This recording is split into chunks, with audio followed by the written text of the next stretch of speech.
The Unexplained Rundown is pleased to partner with tpublic.com and bring you some fun and fantastical apparel and accessories that are truly out of this world.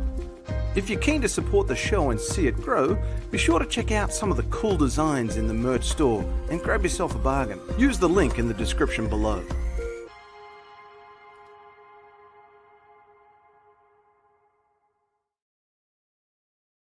Or concern you about the unknown and the unidentified flying object? Oh, yes, we discussed it at every conference that we had with the military, and they never were able to make me a concrete report on. Do you have anything on the subject, sir? No, I haven't had anything on the subject, and there's always things like that going on. The flying saucers, and we've had other things, you know. For years, the world has seen reality distorted, facts manipulated, and truth hidden. But there's even more to the story than anyone has ever suspected. Because no one has been able to see the whole picture. Until now.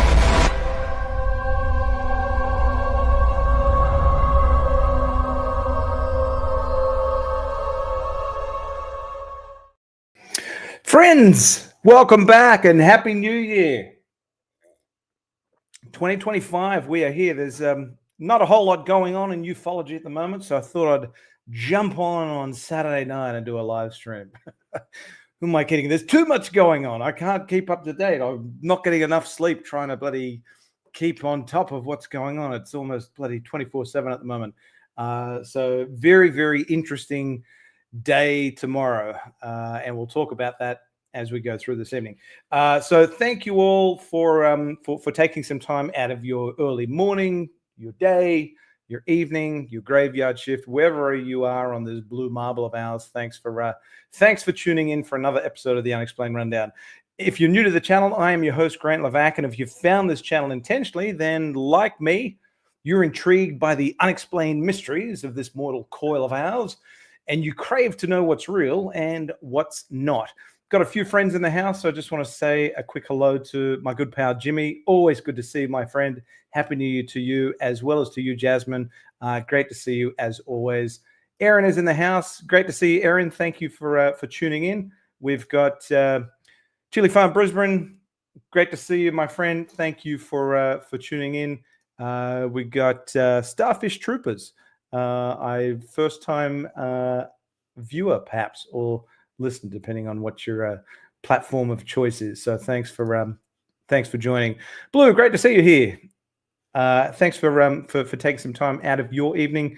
And we have NY Tom. Hello from Turkey. I don't think we've had too many folks from Turkey join before. 1:05 p.m.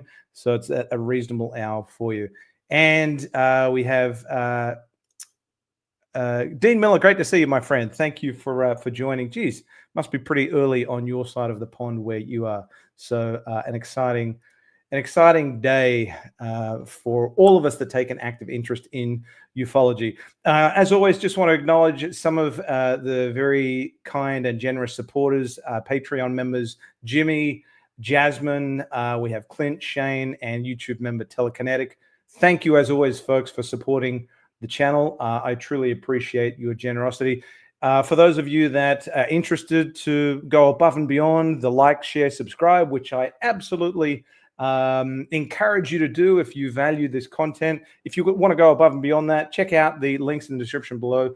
You'll get some information on some of the affordable Patreon membership and YouTube membership options that you can choose from if you want to support the channel and see it grow. So let's get into it, folks. What is the focus of today's show? So the title of today's show, if I just pull up my slide deck, got a couple of slides as always, is Defense Science and Technology Group oblivious of AARO's, the All Domain Anomaly Resolution Office's UAP sensor system. And you might be wondering, well, who is that individual on the front there, standing in front of the new AARO director, Dr. John T. Kozlowski? So that's a good segue into one of our first tabs. Just I'll pull up good old web address here, and you're wondering who that person is. That is Professor Tanya Monro. She is the chief defense scientist, and she has held that position since March of 2019. So as chief defense scientist, Tanya is head of the DSTG, Defense Science and Technology Group, and capability manager for innovation, science and technology within the Australian Department of Defense. For those of you that are new to this channel, a lot of my content is very Australian-centric. I focus on what the Australian Department of Defense and government is and more so isn't doing on the topic of UAP, Unidentified Anomalous Phenomena. So we're going to be talking about the Defense Science and Technology Group and under her leadership, Professor Tanya Monro, who heads it up. Pretty smart woman. In June of 2022, she was awarded a Companion of the Order of Australia, which is the AC at the end of her name, for eminent service to the scientific and technological development, to research and innovate, to tertiary education, particularly in the field of photonics, and to professional organizations. So if you have absolutely no idea what the Defense Science and Technology Group does, well, let me pull up the DSTG's website and just give you a brief rundown. So the Defense Science and Technology Group brings together, I'm going to have to put the old goggles on for this one, folks. Sorry, I'm getting blinded as I get older here. Brings together, and they, of course, they're lopsided. There we go. I can never get them right. Brings together interdisciplinary expertise from across Australia, and this is the key, and around the world, to address defence and national security challenges. Our role is to work closely with the Australian science, technology and innovation ecosystem to deliver scientific advice and solutions that provide capability enhancement for defence and the national security community. I won't go on all of the things that they've done, but that kind of gives you a sense as to what their remit is. If you want a little bit more information above and beyond what is splashed on the website, obviously just jump on Wikipedia. Link is in the description below. It is Defence Science and Technology Group as part of, obviously, the Australian Department of Defence, provides science and technology support to defence and defence industry. The agency's name was changed from the Defence Science and Technology Organisation back in 2015. Australia's second largest government-funded science organisation after the CSIRO, which is the Commonwealth I can't remember the acronym. Actually, you know what? Now that I've said I can't remember, I'm going to have a quick look. It is the Commonwealth Scientific and Industrial Research Organisation, kind of like the equivalent of the US's National Institute of Sciences, whatever I can't remember what the equivalent is in the name of the US, but DSTG, second largest government-funded organization. One thing I wanted to mention was, where was it? What's interesting about the Defence Science and Technology Group has a history of delivering innovative science to support the Australian Defence Force. The Defence Science and Technology Organisation, created in 1974, by amalgamating the Australian Defence Scientific Service with the scientific branch of the Department of Defence. Over the next 20 years, various other Australian defence laboratories were integrated with the DSTO, which is now the DSTG, including what remained of the Weapons Research Establishment, responsible for the Woomera Test Range. Now, for those of you that have watched the Unexplained Rundown for a while, one of the first videos I did was what is Australia doing about UAP? And Australia has a very long history of investigating UAP, or what it referred to in the decades past as unusual aerial sightings. Not many people know that Australia has almost as long as a history investigating UAP as the US does, going back to the early 1950s and the years after Roswell. And in the 1950s and 60s, the Woomera was a top secret military installation in Australia where a lot of weapons research was being undertaken in South Australia. Not too far away from Woomera was Maralinga, where the Brits tested some atomic bombs back in the day without telling the Indigenous community that they were going to do it. So absolutely abhorrent, that the Australian government did not do its due diligence there and exercise its duty of care over the Indigenous population. But Woomera is interesting, not only because my uncle, my mother's brother, my late uncle, was a project manager of top secret defense project there, but there are a lot of UAP sightings in the 50s and 60s over Woomera. And that's documented quite comprehensively by veteran researchers like Bill Chalker, Keith Basterfield, even Ross Coulthart in his book, In Plain Sight. So just an interesting connection there that the Defense Science and Technology Group has. So that's what we're going to be talking about this evening, and in the context of the All-Domain Anomaly Resolution Office's new UAP sensor system, which it made known to the world in March of last year. And we'll talk more about that. But let me play this brief video clip for you to give you a sense, in her own words, what Professor Tanya Monro is responsible for as the Chief Defence Scientist. Defence scientist, a role that's been my privilege to be in for just over 3 years now. I lead Australia's Defence Science and Technology Group within the Department of Defence. And I'd like to take a moment to reflect on the fact that next month, defence science in Australia is 115 years old. Something I think that is under-realised and appreciated, and it is an organisation that has delivered extraordinary outcomes for Australia in that 115-year history. We've recently revisited the core purpose and mission of our group, and I share it with you. It's to develop innovative technologies that can be delivered by industry and transitioned into defence capability, and to shape innovation, science and technology within defence and across the nation and with our allies. We're an enabler for defence capability, and we work with the National Science and Technology Enterprise and partners to make sure we're solving defence's highest priority problems. I'm also the capability manager for science, technology and innovation across defence.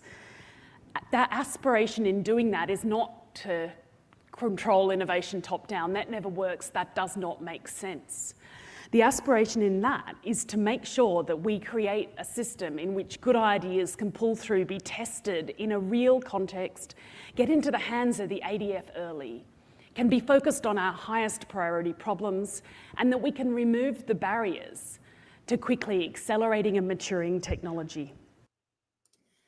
Good ideas and testing them. So that kind of gives you a sense from Professor Tanya Monro directly what her role is as Chief Defence Scientist. That was from Professor Tanya Monro talking about the nexus between resilience and innovation, and that was at the Air and Space Power Conference in March 2022. So just got a couple of clips that we'll show towards the back end as we go through, but just wanted to lay that as some of the context for you. I know a few others have joined. Dean's comment, it's the DARPA of Australia. Not quite. It's close, but interesting point that you make there, Dean, because there are currently discussions, or there's been some stories in the press recently saying that Australia would benefit from an ARPA, a comparable organization specifically for Australia. So, but they do certainly, science, technology, innovation, assisting the war fighters, those at the front lines of the ADF, and obviously leveraging science and technology and innovation to ensure the Australian Defence Force can achieve its objectives and mission. What has their position been, if any, towards UAP? Great question, Dean. I'm glad you asked it, and that we're going to cover off on that specifically today. Jimmy's comments: Tanya is in the know, I would think. One would hope, and the reasons I say one would hope is it will become clear in this presentation. Short or Cook One, great to see you. Thanks for joining. Always a pleasure to have you in the chat. So let's dive in, folks. Those of you that have watched the Unexplained Rundown before, you'll know that I am very document heavy. I like to actually have something that I can read, that's something in front of me, rather than just you relying on my commentary and waffling on for 3 hours I want to be able to show you some documentation. So let's start with our first document. This is a Freedom of Information Act document that I received. This is, show this on screen for you. This is the Senate estimates brief. And prior to this iteration of the document, it was the Chief of Air Force brief on UAP. So it's a Senate estimates brief, basically a briefing paper that is provided to the Chief of Air Force at this time in September 23. It was the Air Marshal Robert Chipman. And you can also see, so the highlight there at the top, this is the Senate estimates brief as at the 22nd of September of 2023. And you'll notice under handling note, not only is Air Marshal Robert Chipman, or was he at the time, kind of the lead on all UAP-related matters, if and when he was required to front up at a Senate estimates and he was going to ask a question, we also have Professor Tanya Monro, Chief Defense Scientist, to lead on Defense Science and Technology Group activities related to UAP. So that's why I say one would hope that the Defense Science and Technology Group and the Chief Defense Scientist are well and truly aware and up to date with what is happening on the topic of UAP, particularly in the United States, our friends across the pond, the Department of Defense in the US, because the Chief of Air Force and Chief Defense Scientists are the ones that are going to be fronting up before Senate estimates and answering questions if they're asked them by, say, a Senator Peter Whish-Wilson, the only Australian senator to date that has taken the topic seriously and asked questions of folks in positions of leadership in defense in Senate estimates. So this is kind of like a briefing document to prepare them with talking points. If they get asked any questions, they know how to respond. And I secured this and many iterations of this document through FOIA, the Australian Freedom of Information Act. So why is this document important? Because I'm not going to go into the entire document in its entirety. I've covered off on it in other live streams. But this document says, we being defense, holistically, we are aware of the All-Domain Anomaly Resolution Office, AARO, within the US DoD and continue to monitor their reports, noting the multiple reporting mechanisms already in place. This is for Australia. There would need to be relevant reporting of sufficient volume and credibility to justify consideration of allocating resources to establish a similar body in the Australian context. So since 1996, the Australian Department of Defence has basically said, move along, folks, nothing to see here. They do not have any current reporting or recording mechanisms for folks in the Royal Australian Air Force, the Army, Navy, Defence Space Command, or anyone within the Australian Department of Defence to report an observation of UAP if they see it. And the Royal Australian Air Force do not investigate observations and cases of UAP. They did prior to 1996. They did for many, many decades, but they washed their hands in 1996. Now the guidance is if you see a UAP, if you remember the general public or a member of defense, call the cops, which is far from satisfactory. This is the key one. Defense Science and Technology Group does not conduct specific research and development on UAP and is currently not funded to do so. Defense Science and Technology Group aligns with Air Force's position that there is no scientific reason to conduct research on UAP. Our US brothers and sisters across the pond have taken a very different approach and position. So again, still perplexed as to why Australia is not aware of any scientific reason to conduct research on UAP, particularly when it presents a national security threat and safety of flight risk, which we've heard time and time again from the US. Defense Science and Technology Group provides support to the ADF, the Australian Defence Force, to identify, this is key, to identify and classify objects directed by sensing technology, and currently has in place projects aligned with the requirements of the Defence Strategic Review, a massive review of everything that defence does, basically, to improve sensing and intelligence gathering in support of defence of Australia and its interests. Defence Science and Technology Group works with allied scientists and to date has had no collaboration on UAP. Well, my question would be why? Why is that the case? Nor has there been any indication that collaboration would be of benefit. Huh? It's not what our friends in the US are telling us, particularly AARO. Dr. John Kozlowski testified before Kirsten Gillibrand's hearing not long ago and talked about the importance of collaboration and partnerships. So not too sure what's going on there. Specifically, Defense Science and Technology Group collaborates closely with the U.S. Air Force Research Laboratory through the Air Sensor National Representative Forum, who have not placed any priority on collaboration in UAP. You sure about that? We're going to come to that in just a short while. And if raised, so this is a talking point. If you get asked this question, here's how you respond, basically. If raised, has the US shared intelligence regarding UAP? The United States has shared intelligence on UAP. Defense will continue to monitor and engage with AARO on UAP, especially if they are deemed to be a security or safety threat, which they absolutely are. So I would be interested to learn what ongoing engagement, defense has had with AARO. And I don't think there is anything else highlighted on that document. So that's just some context for you. The current role that the Defense Science and Technology Group, under the leadership of Professor Tanya Monro, has in dealing with UAP-related matters in an Australian context, particularly as questions arise by members of Parliament or Australian senators, like Senator Whish-Wilson, as an example. A couple of comments have come through, so I just want to give prompts to that. Thank you, Erin. Grant provides the receipts. I certainly try and have as much documentation as I can to present an argument, and rather than just commentary that you can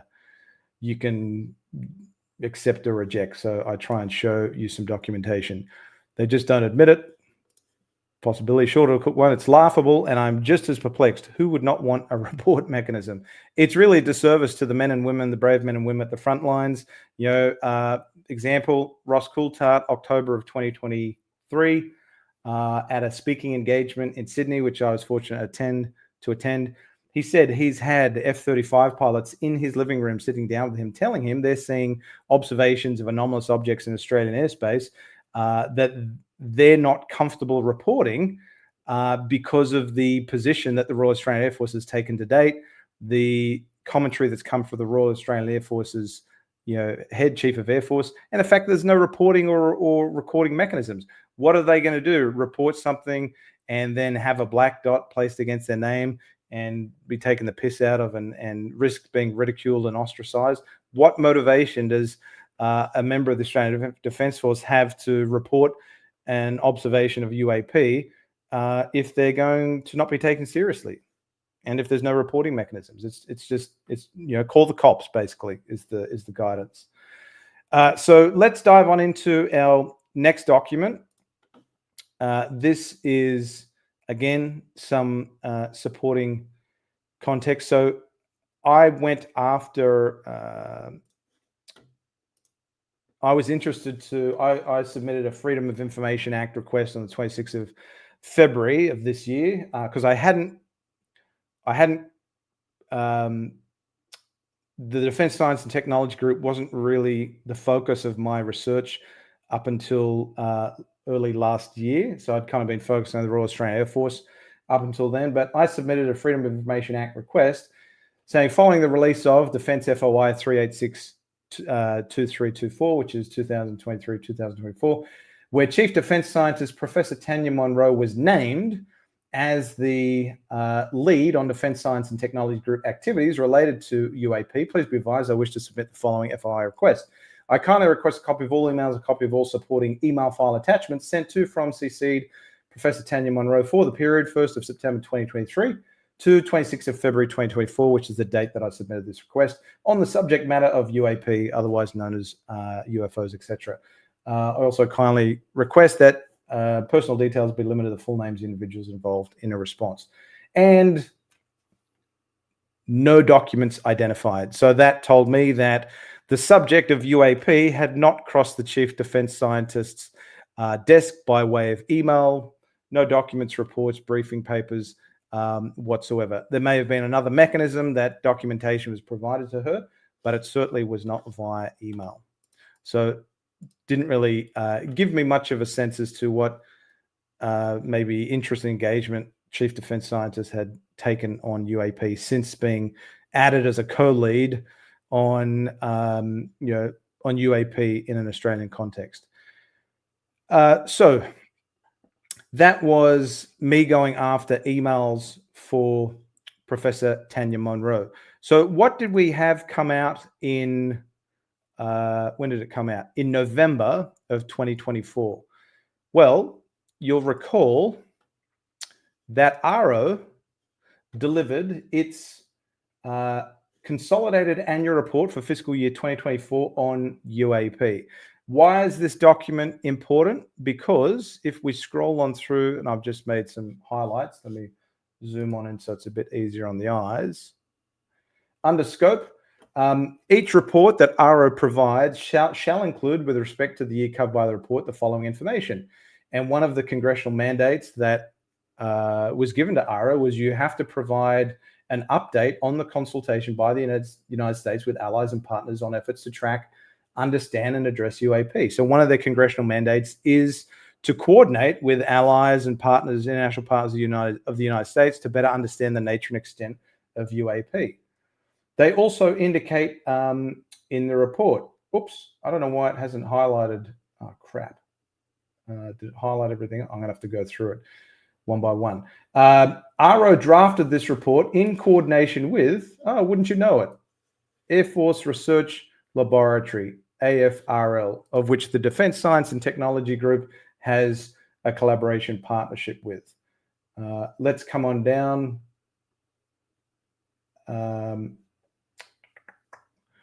What did I want to reference in this report? Well, in November, let me just jump straight to it. Whoops. We have some comprehensive, it is highlighted. We have some comprehensive information on AARO's efforts to develop sensor technology that will better help identify, track, and identify UAP. So under scientific technology and operational analyses of data, as designated by the Secretary of Defense and Department of National Intelligence, AARO has partnered with the following organizations to leverage available resources and expertise and establish the scientific and technical foundation necessary to execute the AARO mission. The Air Force Research Laboratory, as I mentioned, has a collaborative relationship with the Defense Science and Technology Group, provides research on air and space-borne sensing technology and more general assessments of propulsion, stealth, and other emerging capabilities, which may be operational in the next few years. Makes sense based on what the what you saw in that Senate estimates brief on the Defense Science and Technology Group's focus around sensing technology. It makes sense that they would have some level, a degree of collaboration with the Air Force Research Laboratory. This is the key one. Georgia Tech Research Institute developed the Gremlin, love the name, sensor architecture, described in additional detail on page 13, which will come to, which will be deployed in the first quarter of fiscal year 2025, January, February, March of this year, to support pattern of life analysis. So what is Gremlin? AARO is developing a science and technology plan that discusses how AARO is approaching the UAP problem, set in a scientifically and technically rigorous manner, as described in the appropriate clause. The plan outlines the challenges facing UAP detection and identification, such as a lack of high-quality sensor data and a series of gaps in the scientific knowledge base. The plan presents a way forward on incorporate relevant sensor technologies, advanced data processing capabilities, and maturing the UAP-related sciences to minimize the identified challenges. AARO has begun collections using a prototype sensor system, Gremlin, for detecting, tracking, and characterizing UAP. Gremlin demonstrated functionality and successfully collected data during a test event in March of 2024. The next step for Gremlin is a 90-day pattern of life collection at a site of national security. And this gives you a sense as to what is incorporated in the Gremlin sensor stack, sensor suite contains several sensing modalities to detect, track, characterize, and identify UAP in areas of interest. Long-range electro-optical infrared, SATCOM, whatever that is, 2D search radar, cellular link, copper fiber link, 2D search radar, NAS, RF, spectrum monitor, 3D radar, long-range electro-optical infrared, and GPS, all around a 2D search radar. So and ASD-B, whatever that is. So a pretty comprehensive stack of technology that they've put together, designed specifically to detect, track, characterize, identify UAP. So that's what I wanted to show you from that document. So why is that important? Well, it's actually worthy to note that the Gremlin system was actually even discussed earlier than that in March of 2024 when it had deployed its prototype for testing. Acting director at the time, Tim Phillips, talked about the release of AARO's Historical Report Volume 1. And this was a off-camera media engagement, and Brandy Vincent of DefenseScoop did some great reporting on this, but I'll just type in Gremlin here. So this is Tim Phillips basically answering a question saying, since the UAP target, the signature is not clearly identified, we really have to do hyperspectral, surveillance to try and capture these incidents. So we're going to declare a mission capability IOC for our Gremlin system. That's the name of the deployable surveillance system that we've been developing for the last year. So they had revealed information on the Gremlin system in March of 2024. Keep that date in mind. And only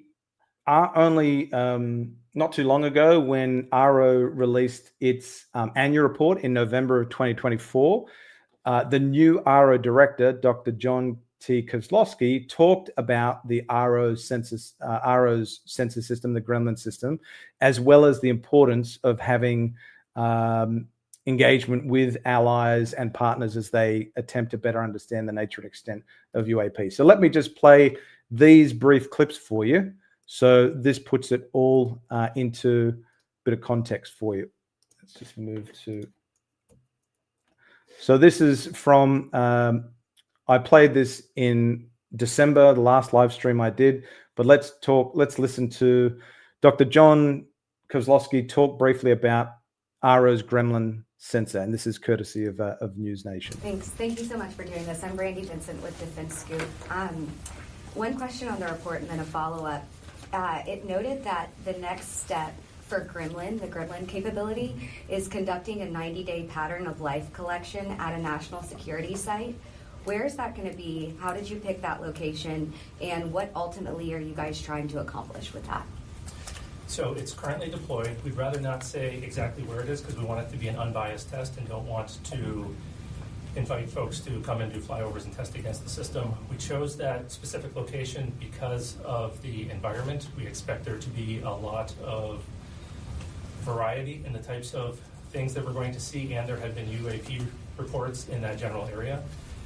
And we're trying to build a baseline. So right now we have this geographic bias where we are getting reports near the national security sites, but we also have a bias from pilots and other security personnel. So we want to have a better understanding of what normal looks like near those national security sites. And then eventually we'll be expanding our baseline investigations to other areas in the US to look at what normal looks like away from national security sites. There you have it. So that was Dr. John T. Kozlowski talking about the Gremlin system. And if we kind of now bring this back to the relevance in Australia, well, let's wind the clock back a bit to when former AARO director Dr. Sean Kirkpatrick, when he was presenting at NASA's public meeting with the independent study team, this was in May of 2023, he was asked a question about, well, what engagement does AARO have with allies? And this is how he responded to the question. And take note of what he says with respect to the goal of AARO engaging its allies. We have time for one last question. Sean, you recommended foreign partnership with NASA. I'm curious, especially given your MAT, have you, as AARO, partnered with international agencies, and is there ways for reporting to your? Mm-hmm. So that's a great question. I want to expound on that just a little bit. So I have just held our first Five Eyes forum on this subject last week, I think it was, or earlier this week. I don't know. Dan was there, and we have, we've entered into discussions with our partners on data sharing. How do they do reporting? What kind of analysis can they help us with? What kind of calibration can they help us with? What can we help them with? And we're establishing all of that right now. And they're going to end up, sending their information and data to us to feed into the process that we've laid out for how we're going to do all of this. Beyond that, I have not had either the time or the bandwidth to do, and that's why I would look to NASA to expand the scientific and academic relationships that they have across all of our allies and partners on how can we bring them into the fold. That's where I think there's a lot of benefit to NASA taking lead on that. Great. Thank you. One just clarifications for people who don't know, what are the Five Eyes? Oh, I'm sorry. For those of you that aren't familiar with the Five Eyes, those are that's the UK, Canada, Australia, New Zealand, and the United States. So those are the 5 partners. Terrific. So thank you very much. Thank you. So what allies can help us with and what we can help them with. Take note, that's the key from there. What they can help us with, what we can help them with. That was from former director, AARO director, Sean Kirkpatrick. So ever since Kirkpatrick revealed that to the world in May 2023, that he had held his first Five Eyes forum on UAP, many of you know that I went after documentation regarding that event, that engagement, and I was able to secure for a release through the US Freedom of Information Act the agenda for that meeting, known as the Five Eyes inaugural UAP Caucus Working Group meeting, which was held on the 24th of May of 2023. And essentially, I've highlighted the key points. This inaugural Five Eyes UAP Caucus brings together key partners to cultivate shared awareness of allies' UAP issues, detection, identification, and mitigation activities and challenges, and opportunities for mission-specific collaboration. Planned presentations include our own office updates on operations and analyses and updates from our Five Eyes partners. The intent is to develop a framework for future UAP collaboration. And wouldn't you know it, Australia was first cab off the rank to present on what Five Eyes partners are doing. Now, I don't know what Australia was able to contribute to this conversation because they have not taken an interest in it since 1996. It's been move along, folks. There's nothing to see here. UAP is a US problem. It's nothing that Australia has to worry about. So how embarrassing if Australia couldn't provide any meaningful contributions to that discussion.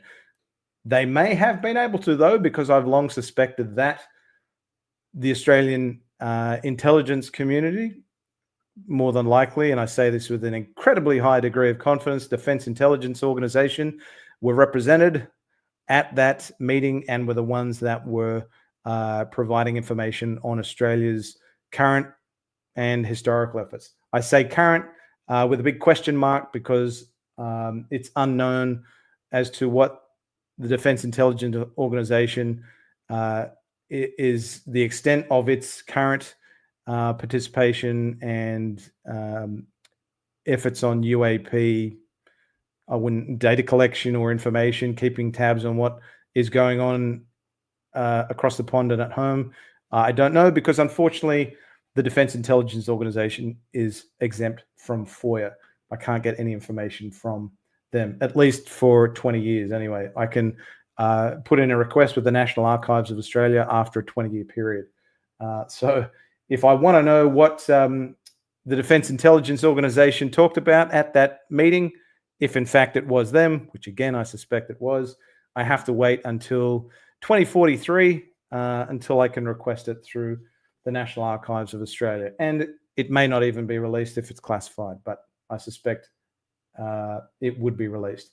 So that just kind of gives you some context. So why do we talk about the Defense Science and Technology Group in today's live stream? Because those that have been following the good work that Senator Wish Wilson has been doing on this topic to date, I have been fortunate enough to develop a great relationship with the senator and keep him apprised of updates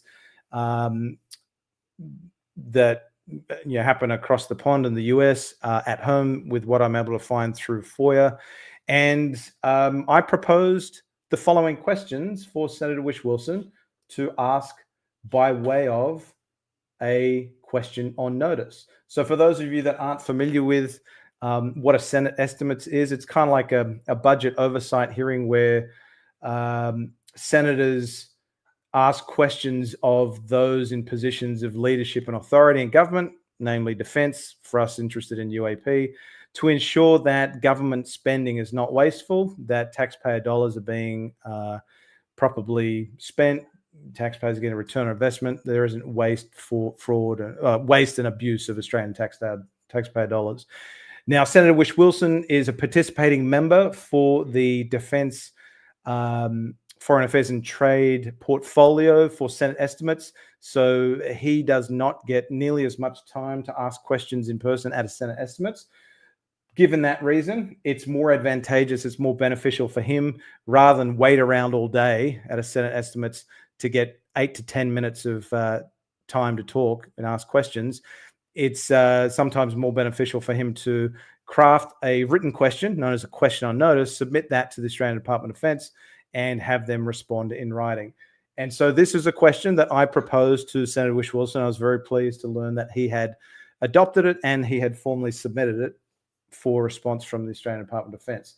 So the questions that I asked, given what we know about AARO's Gremlin sensor stack, which it talked about in March of 2024, and then when it released its annual report in November 2024, and that we know the Defence Science and Technology Group is leading on, by way of Professor Tanya Monro, leading on UAP-related matters with the Chief of Air Force from a sensing and technology perspective, I wanted these questions to be asked. Given that the Defence Science, and this is in quotes, Defence Science and Technology Group works with allied scientists, and that was taken from the Senate estimates brief on UAP, and collaborates closely with the United States Air Force Research Laboratory through the Air Senior National Representative Forum, page 2 of that FOIA document you saw me show before.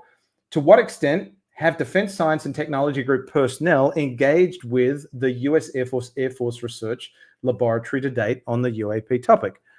Question number 2, given that Chief Defense Scientist Professor Tanya Monro leads on Defense Science and Technology Group activities related to unidentified anomalous phenomena, and that the Defense Science and Technology Group, again, direct quote, provide support to the ADF, Australian Defence Force, to identify and classify objects detected by sensing technology, and has projects that are aligned with the requirements of Defence Strategic Review to improve sensing and intelligence gathering in support of Australia's interests, refer page 2 of that FOIA, have any Defence Science and Technology Group personnel been briefed on AARO's Gremlin sensor system?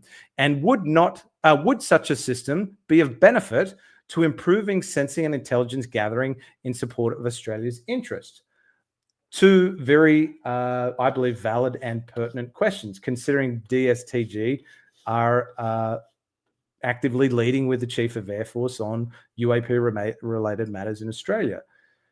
So a couple of comments have come through because we're going to jump to another document.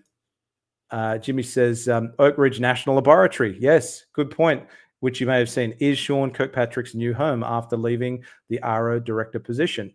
And Oak Ridge National Laboratory does some work for AARO. Jasmine, what did they do wrong? Shorter quick one. Interesting comments from Jimmy there. that might have been a very short presentation. Dean's comments, two-way street, the Five Eyes all know about UAP and share it between themselves. I suspect you're absolutely right, Dean, but I suspect it's because it's an intelligence alliance. It's done between the intelligence services across the Five Eyes. And again, with a high degree of confidence, I can say that that's likely the Defence Intelligence Organisation for Australia, but of course, can't get anything from them because they're exempt from FOIA.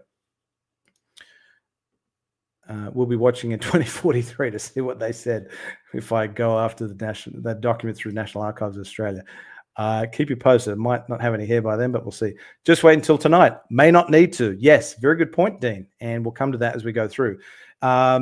Ask questions of your agency that's responsible for all things radioactive, like the US Department of Energy. That is where all of the secrets are kept. I haven't dived into the... So Australia does not have a nuclear deterrent. We have... The only level of nuclear that Australia has is... oh, crap, what's the name again? Lucas Heights. It's a nuclear reactor, but it's not...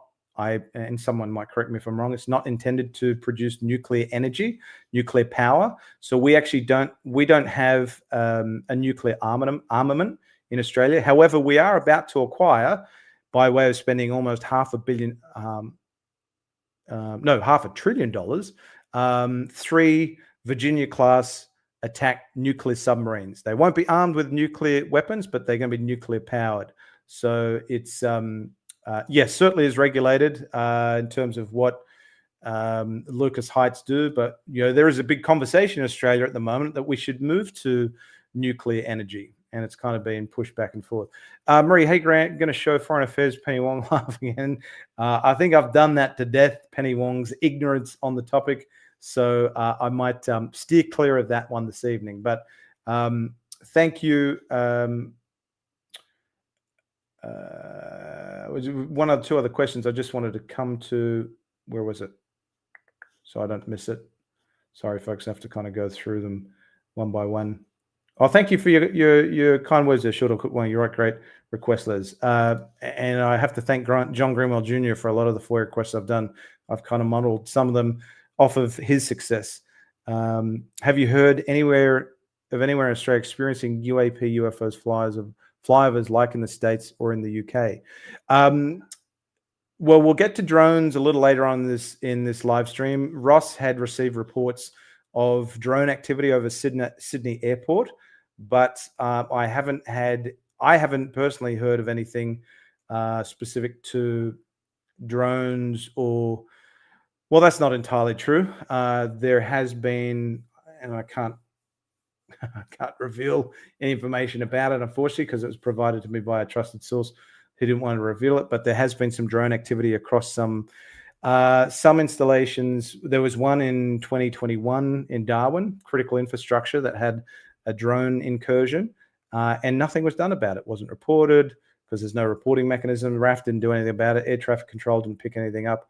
But I don't think there's certainly been any drone incursions to the degree that we've seen in the UK and in New Jersey in was it November, December of last year? Yes, it's the AUKUS Trilateral Alliance, US, Australia, and the UK, and that's part of the alliance. We're getting these 3 nuclear-powered submarines. Mark's joining us. Great to see you, Mark. Thanks for joining. So those are the questions that I proposed to Senator Wish Wilson, which he was kind enough to see value in them, and he put them forward. So let's now come to another FOIA document. We're going to go to, here we go. And again, this is all setting it up for you. This is all context for kind of like the big reveal in what this all means. So let's have a look at an updated version of this Senate estimates brief on UAP. The last one you looked at was September of 2023. This is so a year later now. And we can still see that the Chief of Air Force and Chief Defense Scientists are still leading on all UAP-related matters in an Australian context. Defense is aware of the All-Domain Anomaly Resolution Office within the United States and monitor their reports. And why is that important? Defense will continue to monitor AARO reporting on UAP, especially if UAP are deemed to be a security or safety threat. So kind of keep that in your mind, put a pin in that. I'm going to show you why that is important. It's really just referencing that defense, so Chief of Air Force, Chief Defense Scientist should be kept apprised of what AARO is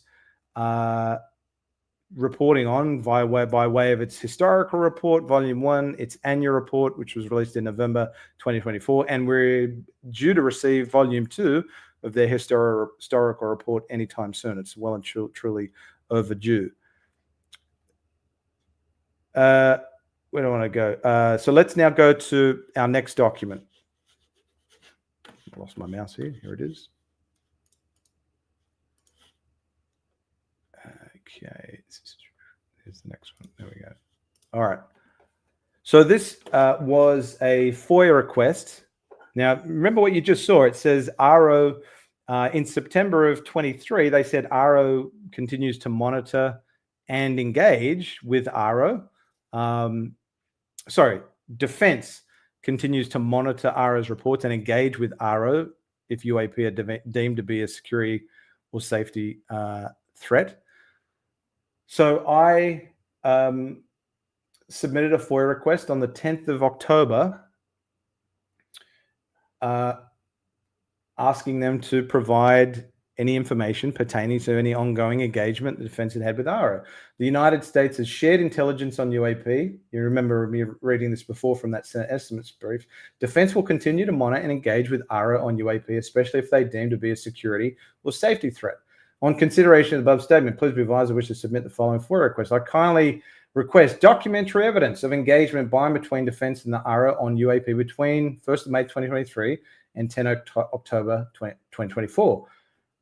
I've identified no documents as falling within the scope of the request. That tells me that Defense has not had any engagement with AARO, even though it said it would if UAP are deemed to be a security and safety threat. So they're saying one thing and they're doing something completely different, which is sitting on their fat ass and not doing anything. So let's now then come back to our very first FOIA document. Remember, I showed you that one. Where was it? This document that said, the defense, and this is a response that they will give to a talking point. United States has shared intelligence on UAP. Defense will continue to monitor and engage with AARO on UAP, especially if they're deemed to be a security or safety risk. So that's directly from the Australian Department of Defense. And they can't provide any documentary evidence to support that they are doing that they are engaging of AARO whatsoever. So let's now show definitively that AARO is well and truly positioning UAP as an ongoing national security threat and safety flight risk. This is directly from Dr. John Kozlowski, the current AARO director, when he had a media off-camera media briefing following the release of the annual report. And so listen to what he says here with respect to UAP. Unidentified objects in any domain pose potential threats to safety and security. Reports of unidentified anomalous phenomenon, particularly near national security sites, must be treated seriously and investigated with scientific rigor by the U.S. government. There you go. So, all right, Australian Department of Defense, why aren't you engaging AARO when you said you would, and they're telling you that it's ongoing national security, that safety of flight risk? In that same off-camera media briefing, Dr. John Kozlowski went on to talk about foreign engagement. And then for the foreign engagement, we're working on increasing our foreign engagement. We recognize that UAP is not just going to be a domestic issue. The office has focused primarily on U.S. government, and we're going to be growing to public reporting soon in 2025, and we're going to be growing our international partnerships, hopefully also in 2025. So starting with the group that we have the most familiarity with, and then growing that. Are there any specific countries you can name in terms of who you aim to work with?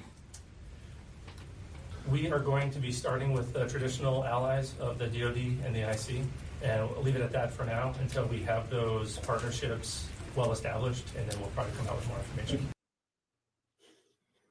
So that's from Dr. John T. Kozlowski directly. Now, listen to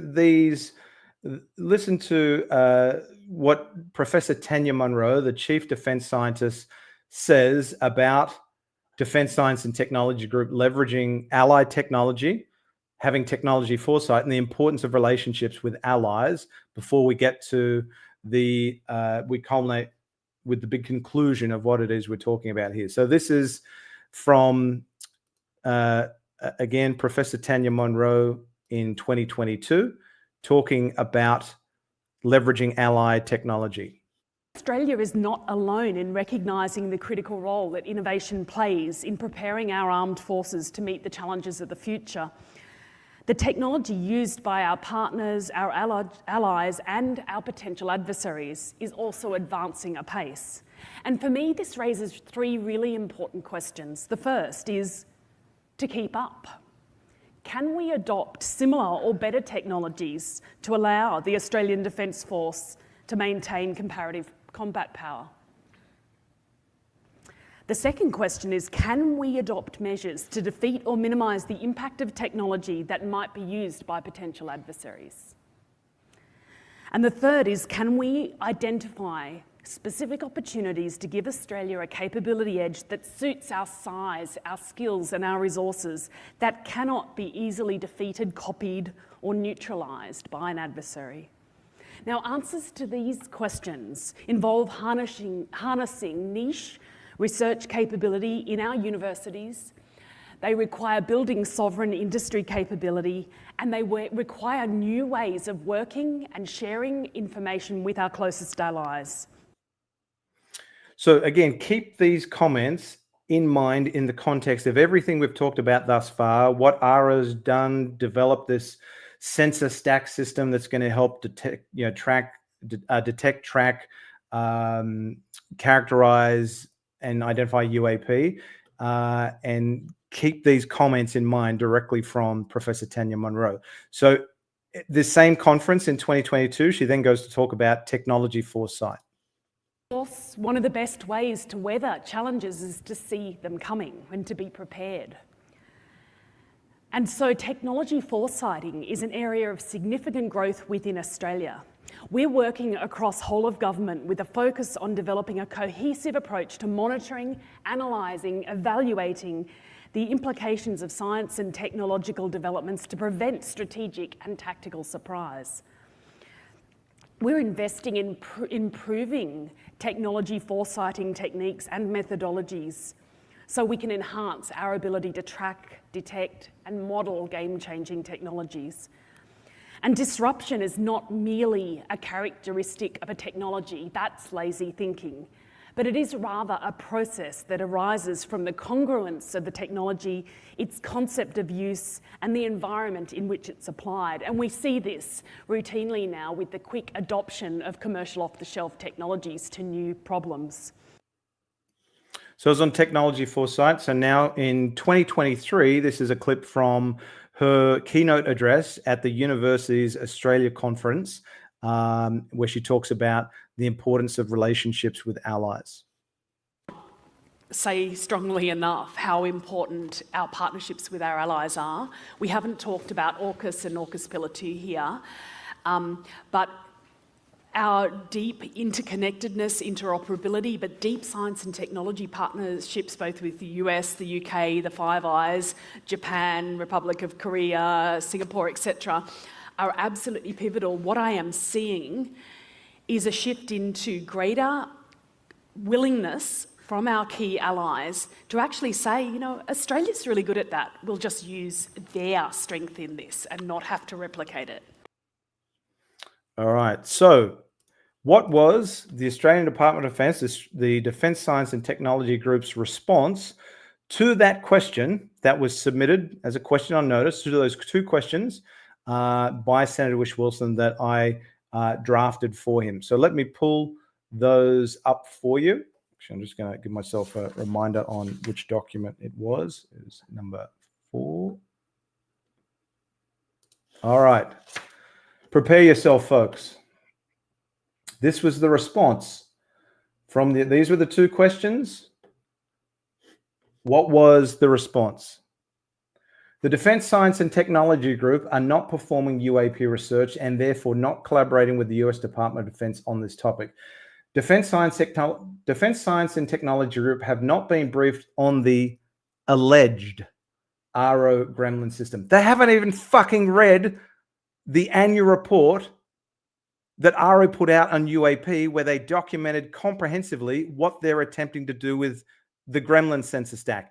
They haven't even read AARO's historic report, volume 1, or listened to the media briefing that was given off camera by acting director Tim Phillips, where he talked about the Gremlin system, alleged AARO Gremlin system. The Defense Science and Technology Group is completely ignorant, is not taking this topic seriously, is doing this so that they don't get caught out and ask questions and are red-faced by not being able to answer a question. It's a complete farce. They're not doing what they said they would do. They said they would monitor AARO's reports and engage with AARO if UAP was deemed a national security threat and a safety of flight risk. And they don't even know what the Gremlin system is. They refer to it as an alleged system. Completely and utterly not only disappointing, but what an embarrassment. They don't even... I mean, again, this is the same. We've seen this time and time again from the Australian Department of Defense. Did you attend the Five Eyes Forum on UAP? Did you attend the United States briefing on UAP? Oh, no, we didn't attend. Less than 6 months later. Oh, no, yeah, we did attend. A defense representative based in Washington, D.C. attended. It's the same gross incompetence, catastrophic incompetence, and or deception that's being played. And we're seeing this time and time again. They're just not getting off their fat ass and taking this topic seriously and addressing the serious questions that folks like Senator Wish Wilson and his constituents are taking seriously. And Australia should be taking the issue of UAP seriously. If anyone is in a need to know, it's the Chief of Air Force and the Chief Defense Scientist. And I suspect they weren't even briefed immediately by, again, high degree of confidence that it was Defense Intelligence Organization that attended the Five Eyes working group meeting. I suspect the DIO didn't even brief the Chief of Air Force or Chief Defense Scientist. And I've shown that actually through previous FOIA documents that I've secured. So there is a lack of information sharing. There's this vacuum. Information is not being shared with those that need to know, the Chief of Air Force and Chief Defense Scientist, and they're not doing what they said to do. It's completely and utterly disappointing, and I go so far as to say disgraceful, that the closest ally of the United States, Australia, who is we're lockstep with the US on every defense initiative, but we couldn't give a flying fuck about the UAP topic, despite the fact that the US has said time and time again that it is not an issue that's isolated to the United States. It's a global phenomenon. Whatever UAP is, again, we're not saying what it is, but we want you to get off your fat ass and investigate it and determine what it is. We want you to acknowledge that UAP exists because the US has. We want you to get off your ass and investigate it, and we want you to come to some form of conclusion as what to UAP are. And now, again, this conversation may take a very different turn in less than 24 hours when we hear from Jake Barber, Ross Coulthart's new whistleblower, which Jimmy's got some comments on. Ross Coulthart did say some objects or drones seen near Pine Gap regarding an earlier comment that I made. So if you've noticed I'm a bit fired up, folks, rightly so, because I'm sick and tired of defense not taking this topic seriously when Jimmy is absolutely correct. Their head is in the sand on this topic. And Dean, I agree, the intelligence services know, but that information they're keeping very close to their chest, and they're not sharing it with other folks within defense that have a need to know, like the Chief of Air Force and chief defense scientist. Is that because of plausible deniability? Maybe. Is it because the Australian Department of Defense just simply doesn't give us stuff? It could be that as well. Or are they waiting for instructions from the US? I don't think that's the case because, we've been formally invited to AARO's Five Eyes Forum and we attended. We just didn't want to tell you about it. That's Australia's, the Australian Defence Force's position. Let's have a look at some of your comments, folks. Were there any... my eyes are a bit small. Sorry, short of a quick one, so I'm going to have to pull that up. Something documents available from UK or Canada on the meeting. There were only from New Zealand, which I covered in a couple live streams back. Some documentation that was secured from some great folks doing some FOIA work across the pond in New Zealand. And I believe Canada has been open to a degree on its engagement with AARO. Nothing's come out of the UK other than a comment that Nick Pope was able to secure, that it was a member of the Defence Intelligence in the UK that attended. Can Australians ever, as a question and not answered without a lie? Yeah, we do see a lot of that, unfortunately, down under. A lot of, a lot of falsehoods, lies, time and time again. Andrew Matheson, hey Grant, I received footage from a friend the other day of orbs in the skies of Exmouth. Apparently they come in 2s and 3s and then disappear 40 approximately, all up, but quite a recent thing. Interesting. You're certainly welcome to send that through to me, Andrew, if you would like. My email is just grantlavac@protonmail.com. I am certainly, I'll be the first to tell you though, I am probably not the best position to comment on footage. Be very interested to look at it, but I don't have the analytical framework or expertise to break down video footage. Individuals that would, though, certainly if you submit your report to, say, MUFON, Roger Stankovic is the managing director for MUFON Australia and New Zealand. He would probably be very interested to receive your report and your video footage. So that would be my recommendation. And you can reach out to Roger through MUFON's MUFON's website. You'll see the Australia New Zealand chapter, or if you follow him on X, just look for Roger Stankovic. You can reach out that way if you wish. So, but certainly feel free to send what you would like through. I'm always happy to look. Mark McHiggins, Short Cook's response to Mark McHiggins. Let's actually pull up Mark's question to Short Cook. All centers on Pine Gap, they would have the best of the best there. Response to that is they do, but it's overlorded by the U.S. Defense and Intelligence. Yep, CIA, NSA, and so on. Short Cook one, they are onto you, Grant. They are gaslighting you.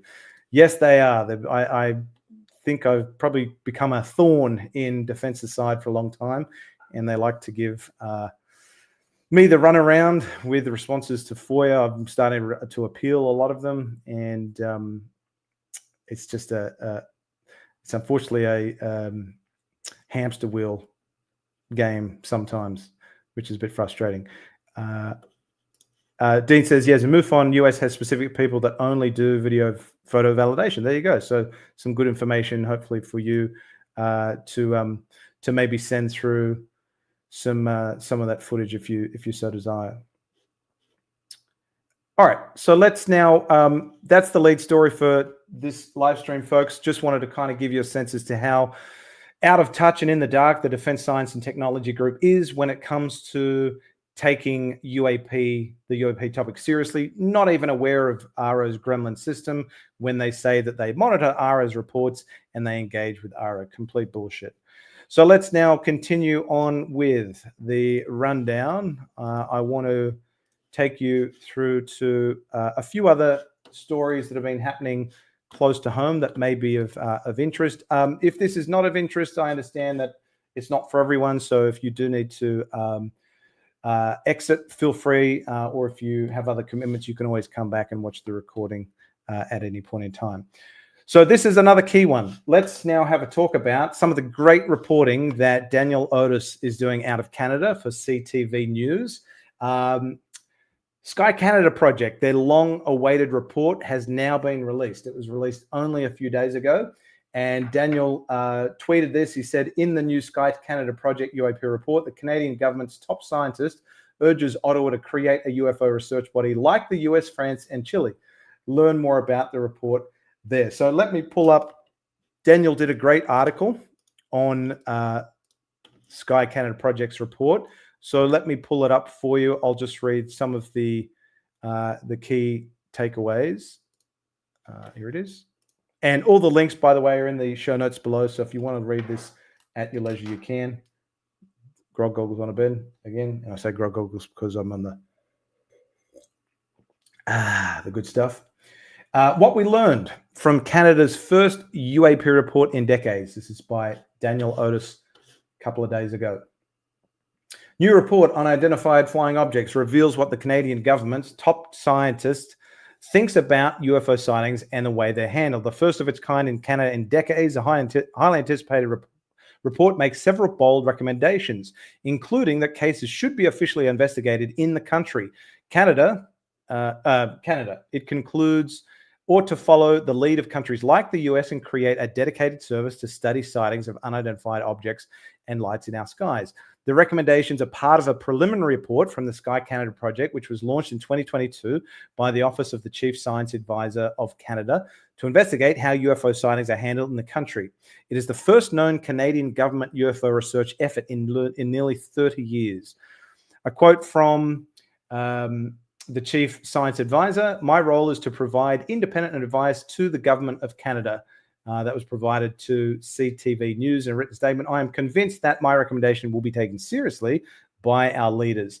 CTV News was provided an advanced copy of the 16-page preview report, which was released on Wednesday, more than 2 years after the Sky Canada project was launched. You can read it here, and that's linked in the description if you want to read it. A longer full version of the report is expected later this year. The Sky Canada project's recommendations provide a framework for the consistent and efficient management of UAP sightings in Canada, Nirma told CTV News. This provides several benefits such as improving North American coordination with our partners, supporting space science, enhancing public trust, and combating disinformation.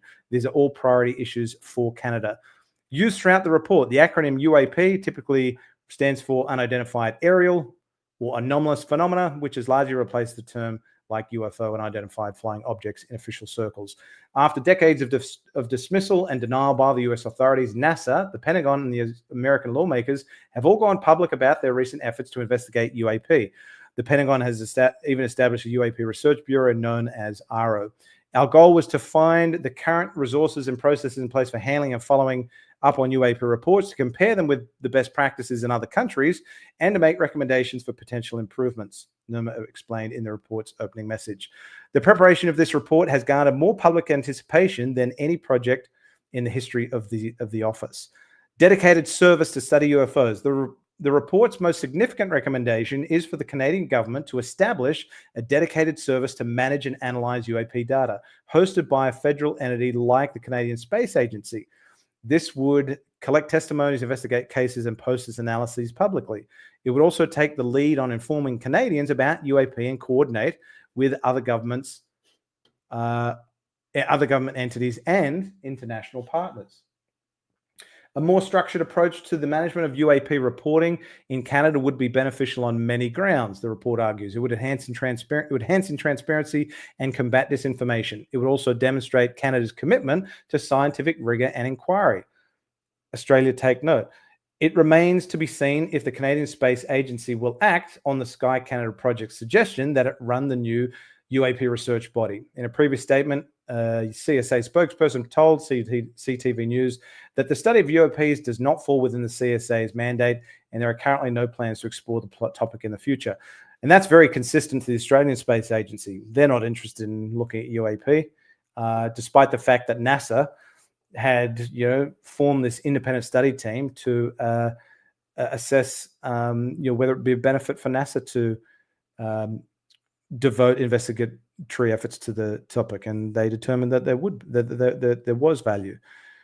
Like AARO in the US, a similar UAP research office was created in France in 1977 under the umbrella of the country's National Space Agency, known by the French acronym GEIPAN, short for Unidentified Aerospace Phenomena Research and Information Group in English. The office has examined more than 3,100 UAP sightings to date, including 99 that remain unidentified after investigation. Canadian government's National Research Council of Canada previously collected UAP reports until stepping away from that enigmatic issue in 1995. Interesting that a year prior to when Australia ceased its investigatory efforts on UAP. Data related UAPs should be made available to the public for transparency and to support research, the new Sky Canada project states. Adopting a science-based collaborative approach will help address public concerns, demystify UAPs, and potentially reveal valuable insights into aerial phenomena that are currently unexplained. Fighting stigma and misinformation. The Sky Canada project's other recommendations focus on supporting public engagements, combating misinformation, developing digital tools like apps for data collection, and enhancing aviation reporting. Transport Canada should encourage pilots, cabin crews, and air traffic controllers to report UAP sightings without fear of stigmatization, the report adds, referring to the Federal Transportation Department. In collaboration with civilian air traffic controllers, Transport Canada should also analyze reports and provide pilots with explanations to help reduce distractions during flights. Previous CTTV news investigations have shown how UAP sightings in Canada are captured by a patchwork of procedures from Transport Canada, the Royal Canadian Air Force, and other government departments and agencies, which for decades have received reports from credible witnesses like soldiers, police officers, air traffic controllers, and pilots on medical, military, cargo, passenger, and regional flights. This article is quite a long one, so I'm not going to read the entire thing, but just the key first couple of elements. UAP reports are received by various departments in different forms with little coordination or oversight, leading to inconsistent data collection that hinders scientific investigations, the Sky Canada project report states. There is no official accessible platform for Canadians to report UAP sightings, obtain potential explanations, or review reliable information about UAPs. This situation contributes to the proliferation of misinformation and disinformation. Then it talks about, U.S. Pentagon and NASA found no evidence to investigate the UAP represents something otherworldly as of yet. Think what you will of AARO. Larry Maguire is a big advocate. I'm not going to talk about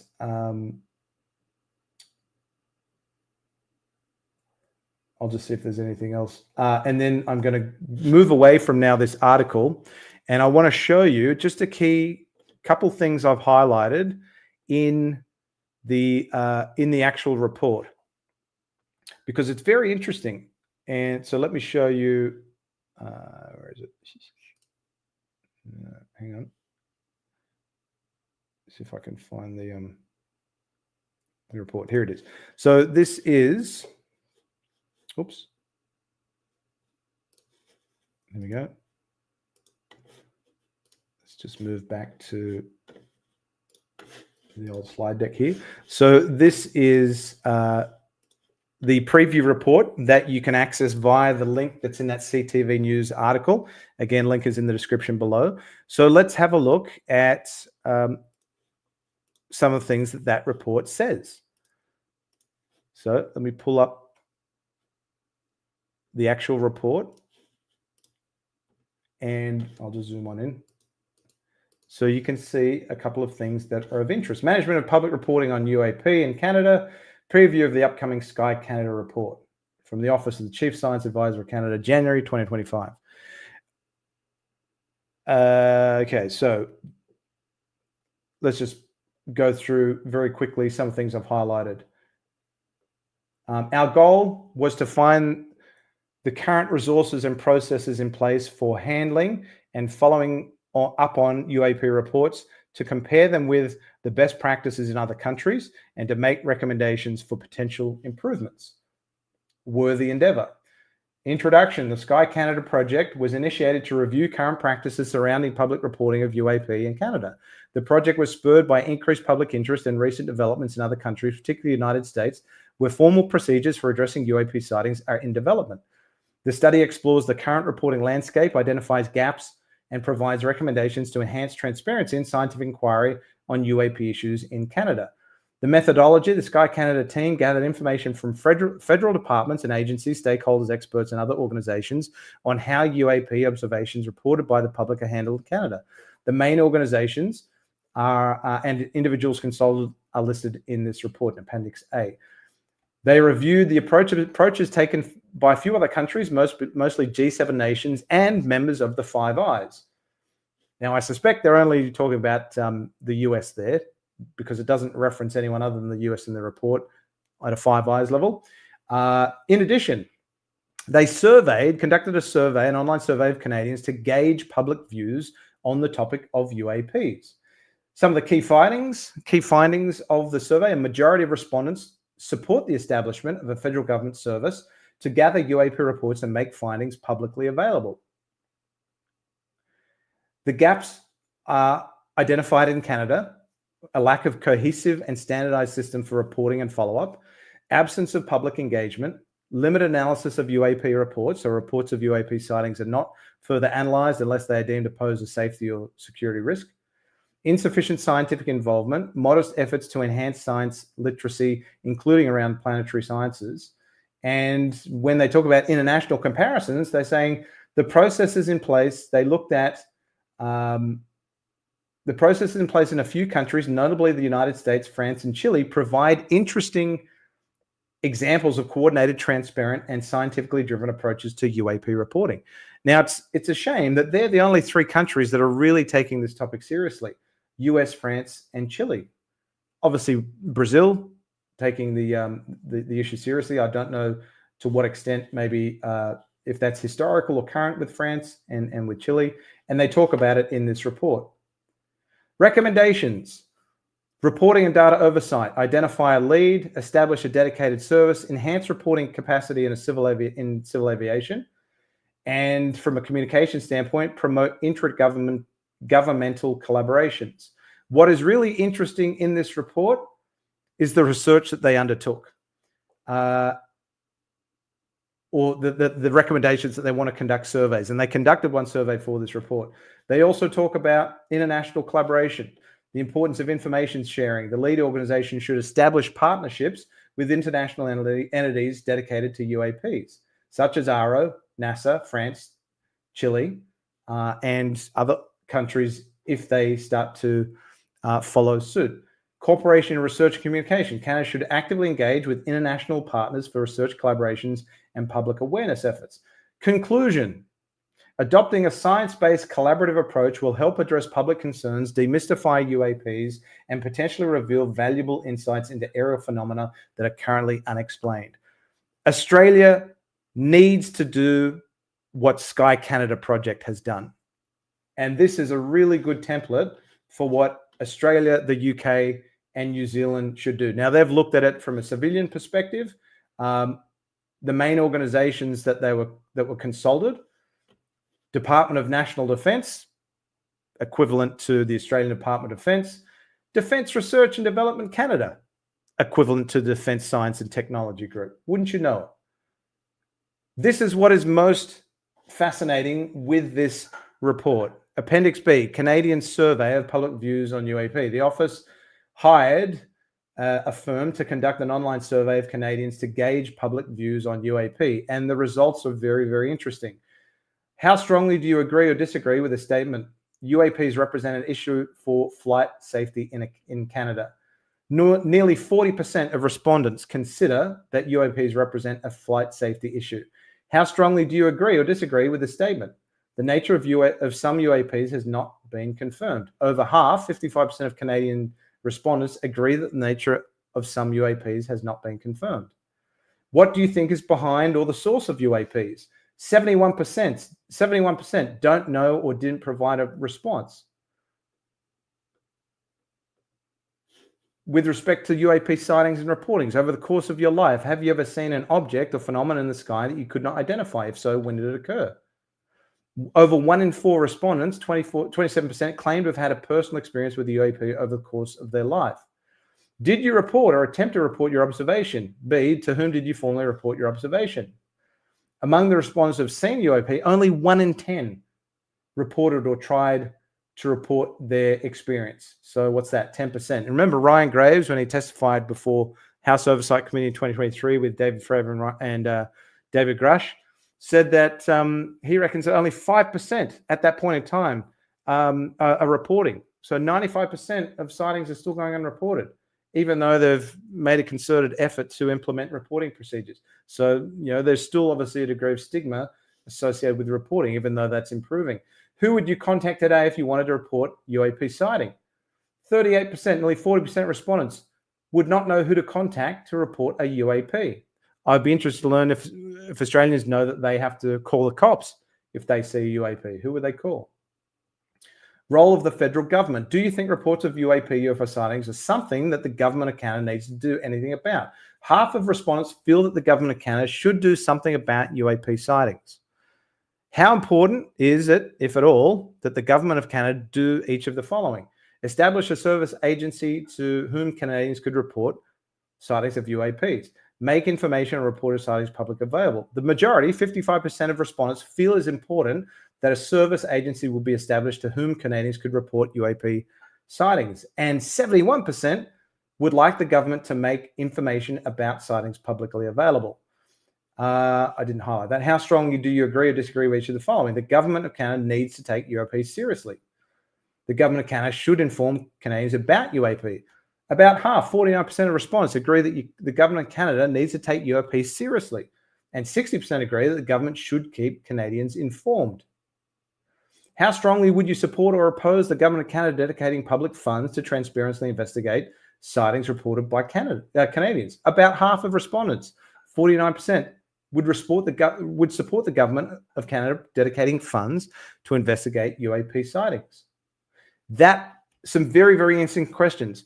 It would be very, very interesting to see if the CSIRO, which is the equivalent of that science organization in Canada, that's CSIRO is for Australia, the largest government-funded body in Australia, to see if they have an appetite to ask similar questions on UAP. They're not interested in UAP thus far, but if this scientific, the Office of the Chief Scientist in Canada is gone to these lengths to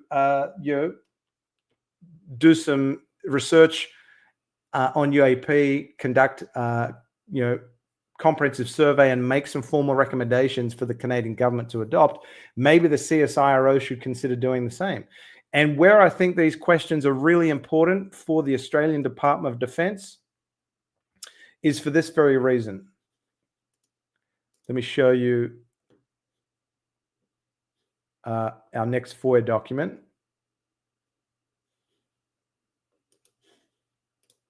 Sorry, this is a question on notice.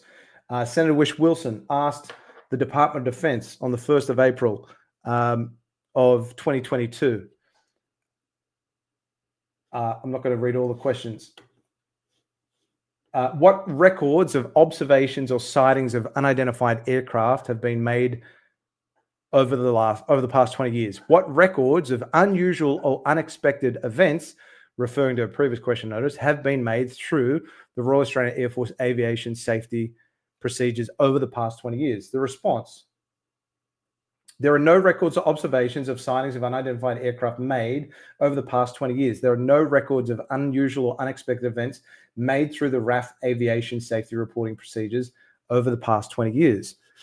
So on consideration of those declarative statements and comments from the Australian Department of Defence, I decided to FOIA their work. I basically asked them through a Freedom of Information Act request, how did you come to that determination that there are no records? Did you go through the aviation safety records and do a search? If so, what were the what was the result of that search? Can you provide documentary evidence that a search was performed? And this is the response that I got. Pull this up.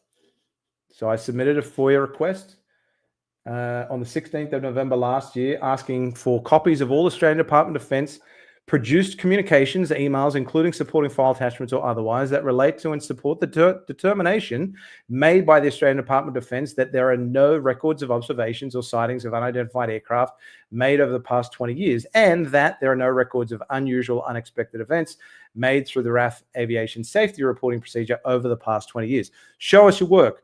Show us some evidence. Show us an audit trail for how you came to that determination. And what did they come back with? They weren't able to identify any records, no documents as falling within the scope of that request. They made a specific claim and they weren't able to back it up with any documentary evidence. And that is incredibly problematic. So I'm going to be submitting, following the release of Sky Canada Project's preview report and those great questions, I'm going to be submitting a new petition to the House of Representatives in light of the Australian Department of Defence not being able to provide any documentary evidence to support the determination that there haven't been any observations of unidentified aircraft or unusual or unidentified events over the last 20 years. I'm going to ask that current and former members of the Australian Defence Force, going back, let's say 20 years, let's go a little bit longer, 1996, which is when RAF stopped investigating UAP.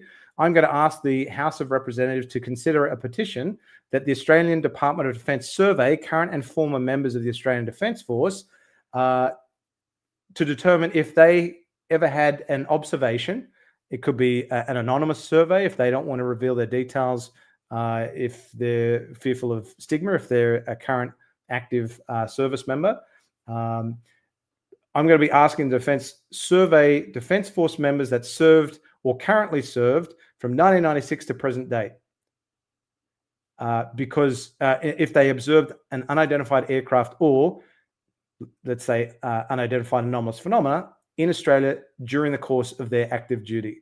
And I'll be very interested to see what Richard Marles comes back with and says, because they didn't want to do anything following the 758 signatures that were able to secure following the last petition we did, asking that the House of Representatives consider completing a formal review of the Department of Defence's long-held position on UAP, asking that Defence formally assess the potential national security threats and safety of flight risks that UAP pose, and consider implementing an investigatory body to assess those potential threats. And Richard Marles came back and said, no, it's not something that's of value. It's not of interest to Australia. Move along, folks. Nothing to see here. So I expect the same out of this survey, this petition. But again, I think, and this was actually suggested in a few live streams ago from someone in the live chat. So it got me thinking about this in the background. So thank you. I think it was data derivation. So thank you to you.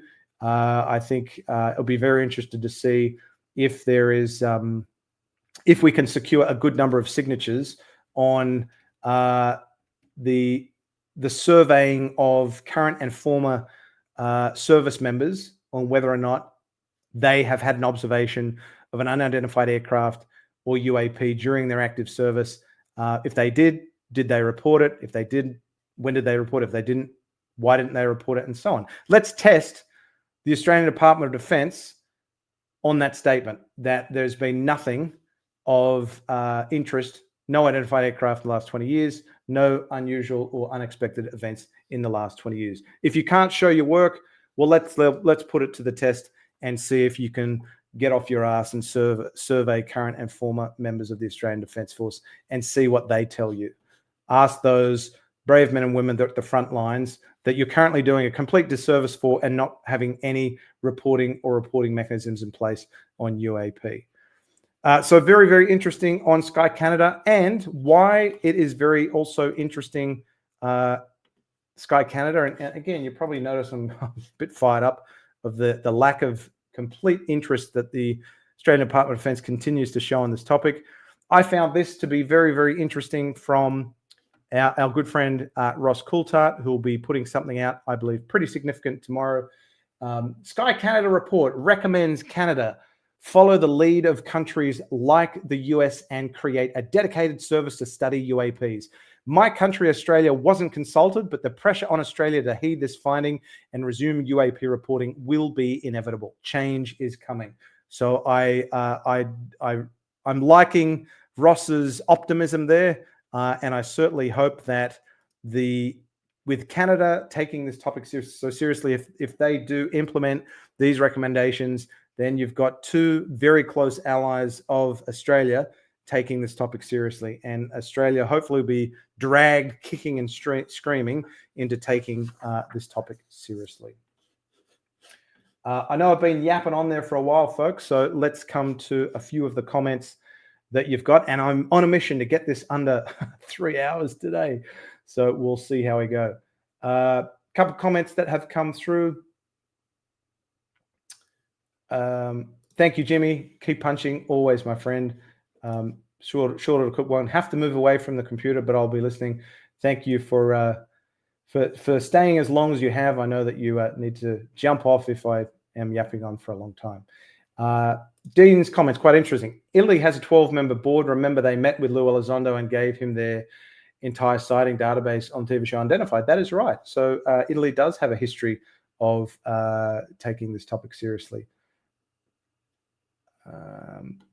12 centimeter 32. I'm not too sure of the context of some of your comments, so I'm not pulling them up at the moment, but do feel free to continue to opine. Shane, ever considered joining the ADF to gain some insight? I've worked for the Australian government before. I worked for the Department of Foreign Affairs and Trade. I worked at the Australian Consulate in Los Angeles in 2003, 2004. Government is not for me. I never had an interest to work with the Australian Defence Force. I do have a connection to a family connection to defence as well as the UAP topic. Talked about this at the front end.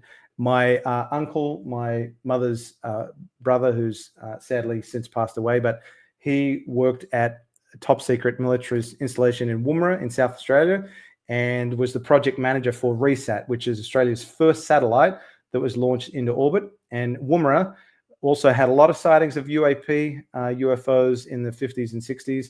And wouldn't you know it, Harry Turner was stationed at one point in Woomera, and as was Tom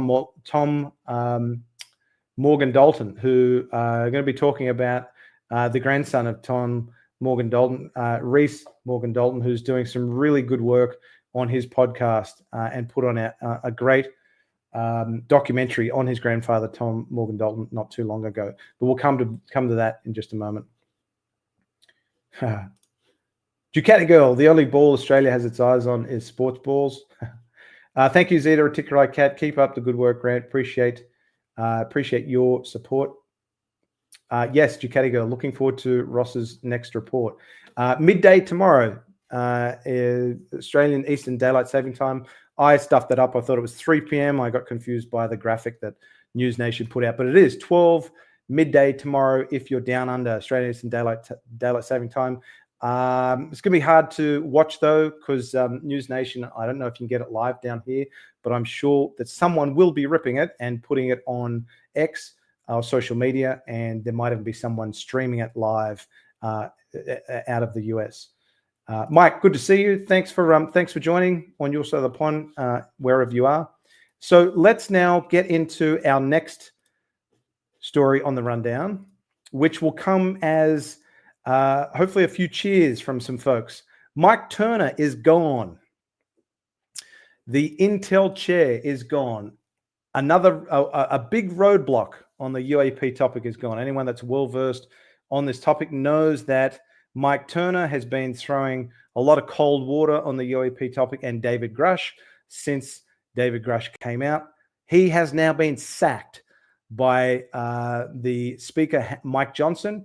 He has been given the kick, the flick. The Ohio Republican has been an outspoken advocate for the Ukraine funding and other hawkish national security. So I'm not going to spend a whole lot of time on this one, but Politico did an article covering this only a few days ago. And so let me just pull up so you can see. Speaker Mike Johnson removed Mike Turner as chair of the House Permanent Select Committee on Intelligence on Wednesday, saying and we know that whistleblowers have given testimony to the House Select Committee on Intelligence. And there's also the House Armed Services Committee, the HASC and the HCSI, whatever they pronounce it, saying he wanted to give the panel a fresh start and new Congress with a new president. But conservative hardliners in the House and other Republicans loyal to Donald Trump have been pressing Johnson for months to remove the Ohio Republican. And Johnson cited Trump as a reason for the ouster when the Speaker met with Turner Wednesday night, according to a person familiar with the conversation who was granted anonymity to describe it. Turner told CBS that Johnson had cited concerns from Mar-a-Lago as the reason for the decision. We won't go into his history and so on. So what is very interesting is the great work of Matt Laszlo of Ask a Poll. He's the one that's doing the grind work. He's getting up there to Capitol Hill. He's asking elected representatives about UAP as they come in and come from meetings. His exclusive, with Mike Turner out, Representative Timmons predicts House Intel Committee will start looking into UAP more. So that's interesting. So now that Mike Turner is gone, is that going to be a needle mover for the Intel committees to take this topic even more seriously than maybe they already have? Watch this space, basically. But I think it is a significant roadblock gone that Mike Turner has now been given the boot, and he is now no longer the chair of the House Select Committee on Intelligence, the Permanent Select Committee on Intelligence. So I know we're now at the 1 hour and 43-minute mark, folks. So at this point, I'll say, consider giving us a like if you are enjoying this live stream. If you're not subscribed to the channel, please do so. If you think others, family, friends, colleagues would enjoy what we're going through today, talking about this UAP in Australian context, please do feel free to share this with your friends. It goes a long way. I do greatly appreciate it. Let's continue the rundown, and this is where I get to talk about someone I'm incredibly fond of. My good pal, Bill Chalker. So Bill Chalker, for those of you that don't know, veteran researcher on UFOs, UAP in an Australian context and looking at cases from around the world. Keith Basterfield, I would put at exactly the same level as Bill. They're both two absolute heroes in my book on research on the UAP topic in Australia. And there was a wonderful interview that Rhys Dalton Morgan did on his channel, the UFO Aussie. I've put a link in the description below. Check it out. He's only done a couple episodes on his channel, but he's putting out some really great content. And I have the greatest of respect for Bill Chalker. I've been able to quite fortunate and privileged to learn from him directly and engage him directly on FOIA requests that I'm submitting, the government's lack of engagement on this topic. So I want to give you a bit of a heads up as to what's included in this great interview. I only watched it a few days ago because, as Jimmy knows, my watch list is probably dating back to the middle of last year. But this is a clip from the interview that Rhys Dalton Morgan did with Bill Chalker for his YouTube channel, the UFO Aussie. Do you think that the UFO appears to the society or culture based off its technological or pop culture understanding of the time? Yeah, there is some evidence that supports that, but it's very hard to be certain about it. You know, you've got the airships of the 1890s, your ghost lights and stuff like that, airships that continue to be seen through to up to about 1910. And then it suddenly becomes sort of random discs being seen. You got the Foo Fighters during World War II. And then we suddenly got these so-called flying saucers during the 50s and 60s. And then it's gone through multiple kind of changes of appearance. Sometimes it seems to be like evidence for cultural tracking and that kind of stuff, but and might argue for the phenomenon itself, if there is a coherent phenomenon connected with it, and it appears to be, is it changing its appearance to fit the culture, to just be slightly ahead? there is some support for that idea, but it's hardly an absolute confirmation of it. It just gives that appearance. One of the crazy cases I've been looking at, which one of my favourite focuses at the moment, is the old Frederick Birmingham story from 1868. It appears to imply that some sort of flying ark or whatever landed in Parramatta Park back in 1868. It has all the hallmarks of a modern day contact experience, and yet there are aspects of it that seem to be culturally appropriate for the period. It's not like a nuts and bolts spacecraft. It seems to be like literally a flying ark, and yet whatever effect it had, particularly on Birmingham, was that it caused him to try and create an airship like it, and he developed actual engineering drawings to try and recreate the airship that he experienced back in 1868. Now, is that the same thing as what's happening now? Hard to be certain, but it sure looks like it. So that's just a taste. It's a fascinating interview. Bill talks about, his humble beginnings, getting interested in the topic, some of the great cases that he's researched over the years, how he was given permission to do an appraisal of, the Air Force's files, the Australian Department of Defence and Royal Australian Air Force's UFO files. So fascinating interview. I really enjoyed it. So props to Reese there for a great interview. And if you haven't had a chance to look at it, the link is in the description below. So I would certainly encourage you check it out. Also on the topic of Bill Chalker, he recently, a few days ago on Facebook, put up a post letting the world know that Australian Geographic magazine had actually done an article on the Westall flying saucer incident of the 6th of April, 1966. And for those of you that follow my channel know that I'm passionate about the Westall incident. I've done a documentary on it. If you're interested to read this article, unfortunately, I don't subscribe to Australian Geographic, so I'm going to try and track it down in my local newsagent. But it is the current issue. It's the January-February 2025 issue, and the article's called Great Aussie Mysteries. It's by, funny enough, Tim the Yowie Man, and there is basically it's kind of like this left kind of half of the page on the second graphic there, our most puzzling UFO incident, and it listed as unsolved. Obviously, in the interest of copyright, I won't read through it, but if you're interested to grab your copy of Australian Geographic, just really nice to see that the Westall incident is still getting some, still making the rounds in the press, even all these years after, what is it now, 58 years ago, 58, 59 years.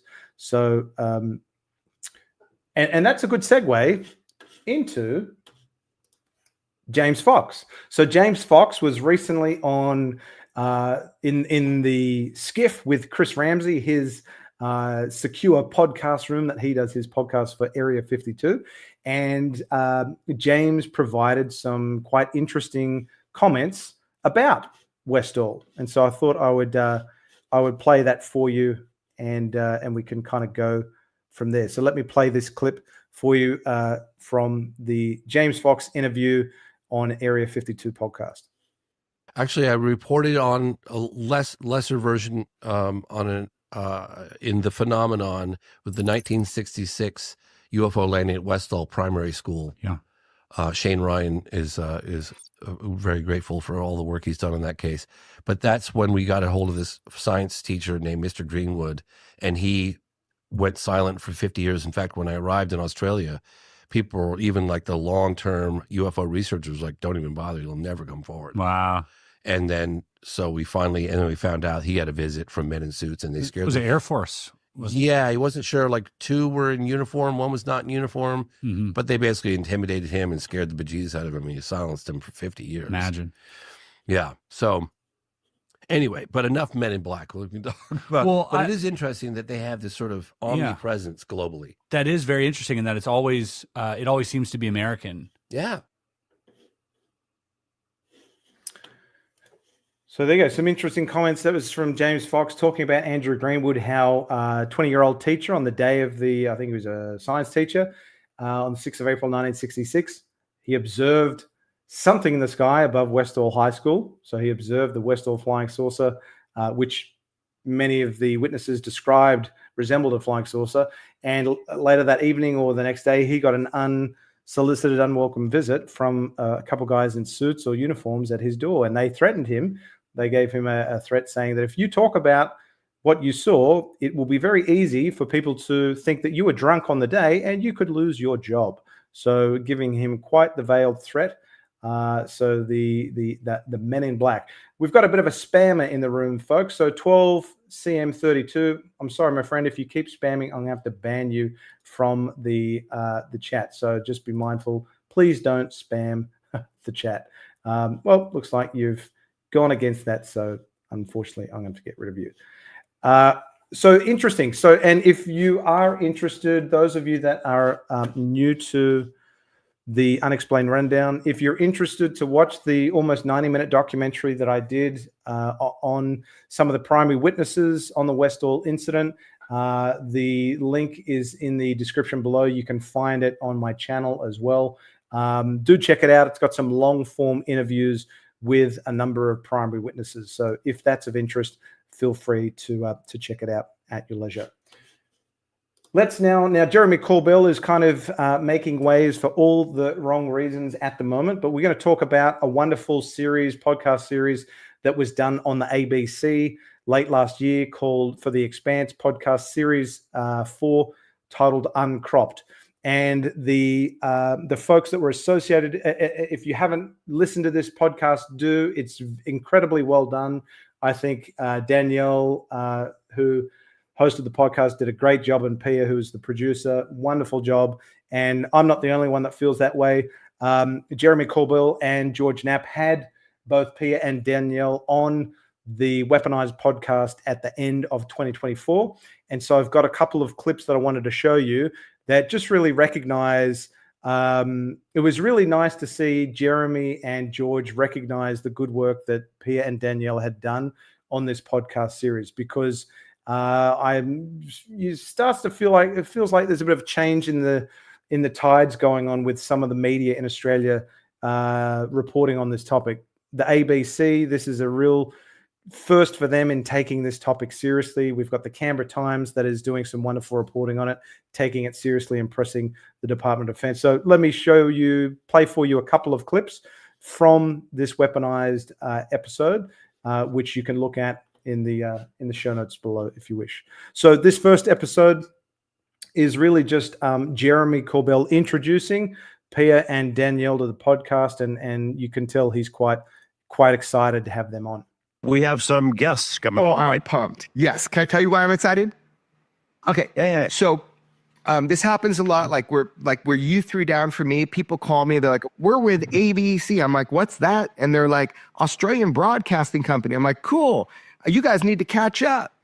And they're like, what? And I'm like, yeah, let's talk about UFOs then. I didn't know what they were going to do. So I did like 3 hours or 2 hours with these folks, and they were really sharp. So Danny and Pia, and they're badass journalists. They have this cool podcast series that's so this one's called Cropped, but that's like season 4. But the whole series is called Expanse, and I didn't know what they're gonna do. And all of a sudden they're like, oh, we're putting something out.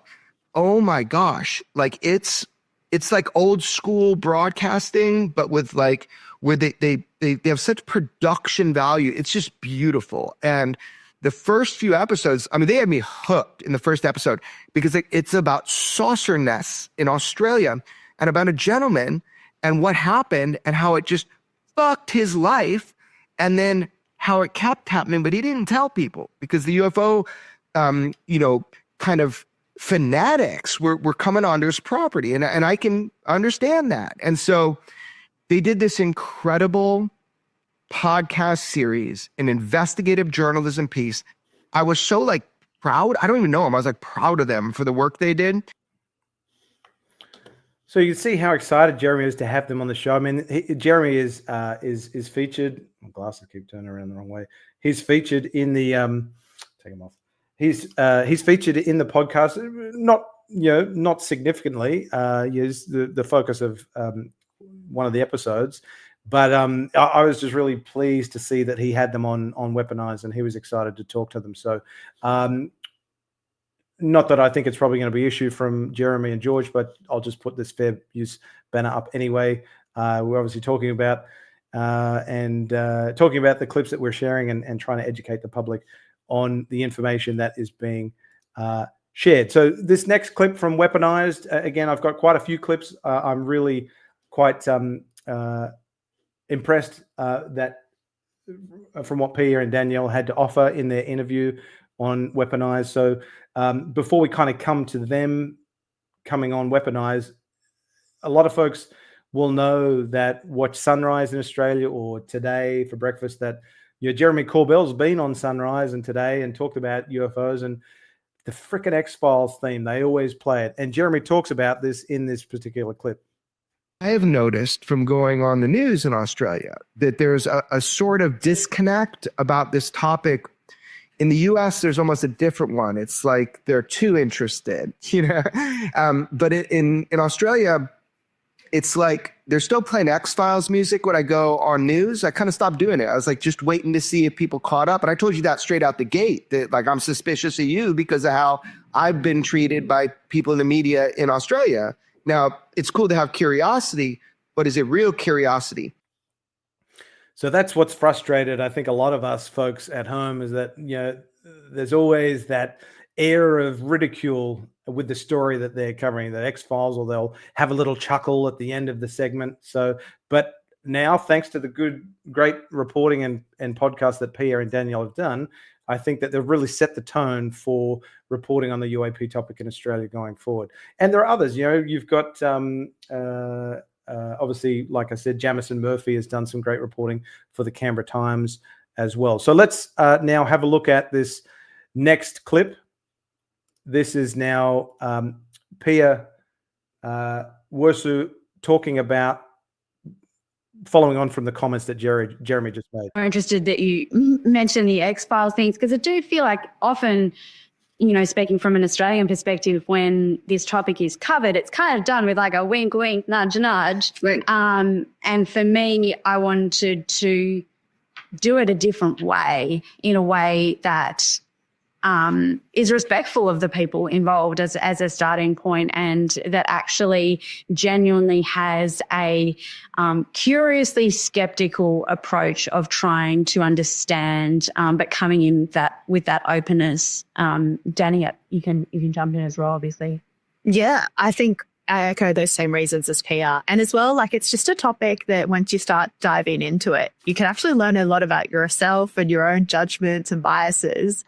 And I think that was really powerful in this story as we were uncovering it. You don't usually feel those emotions as strongly with, your run-of-the-mill journalism topic that's safe to cover.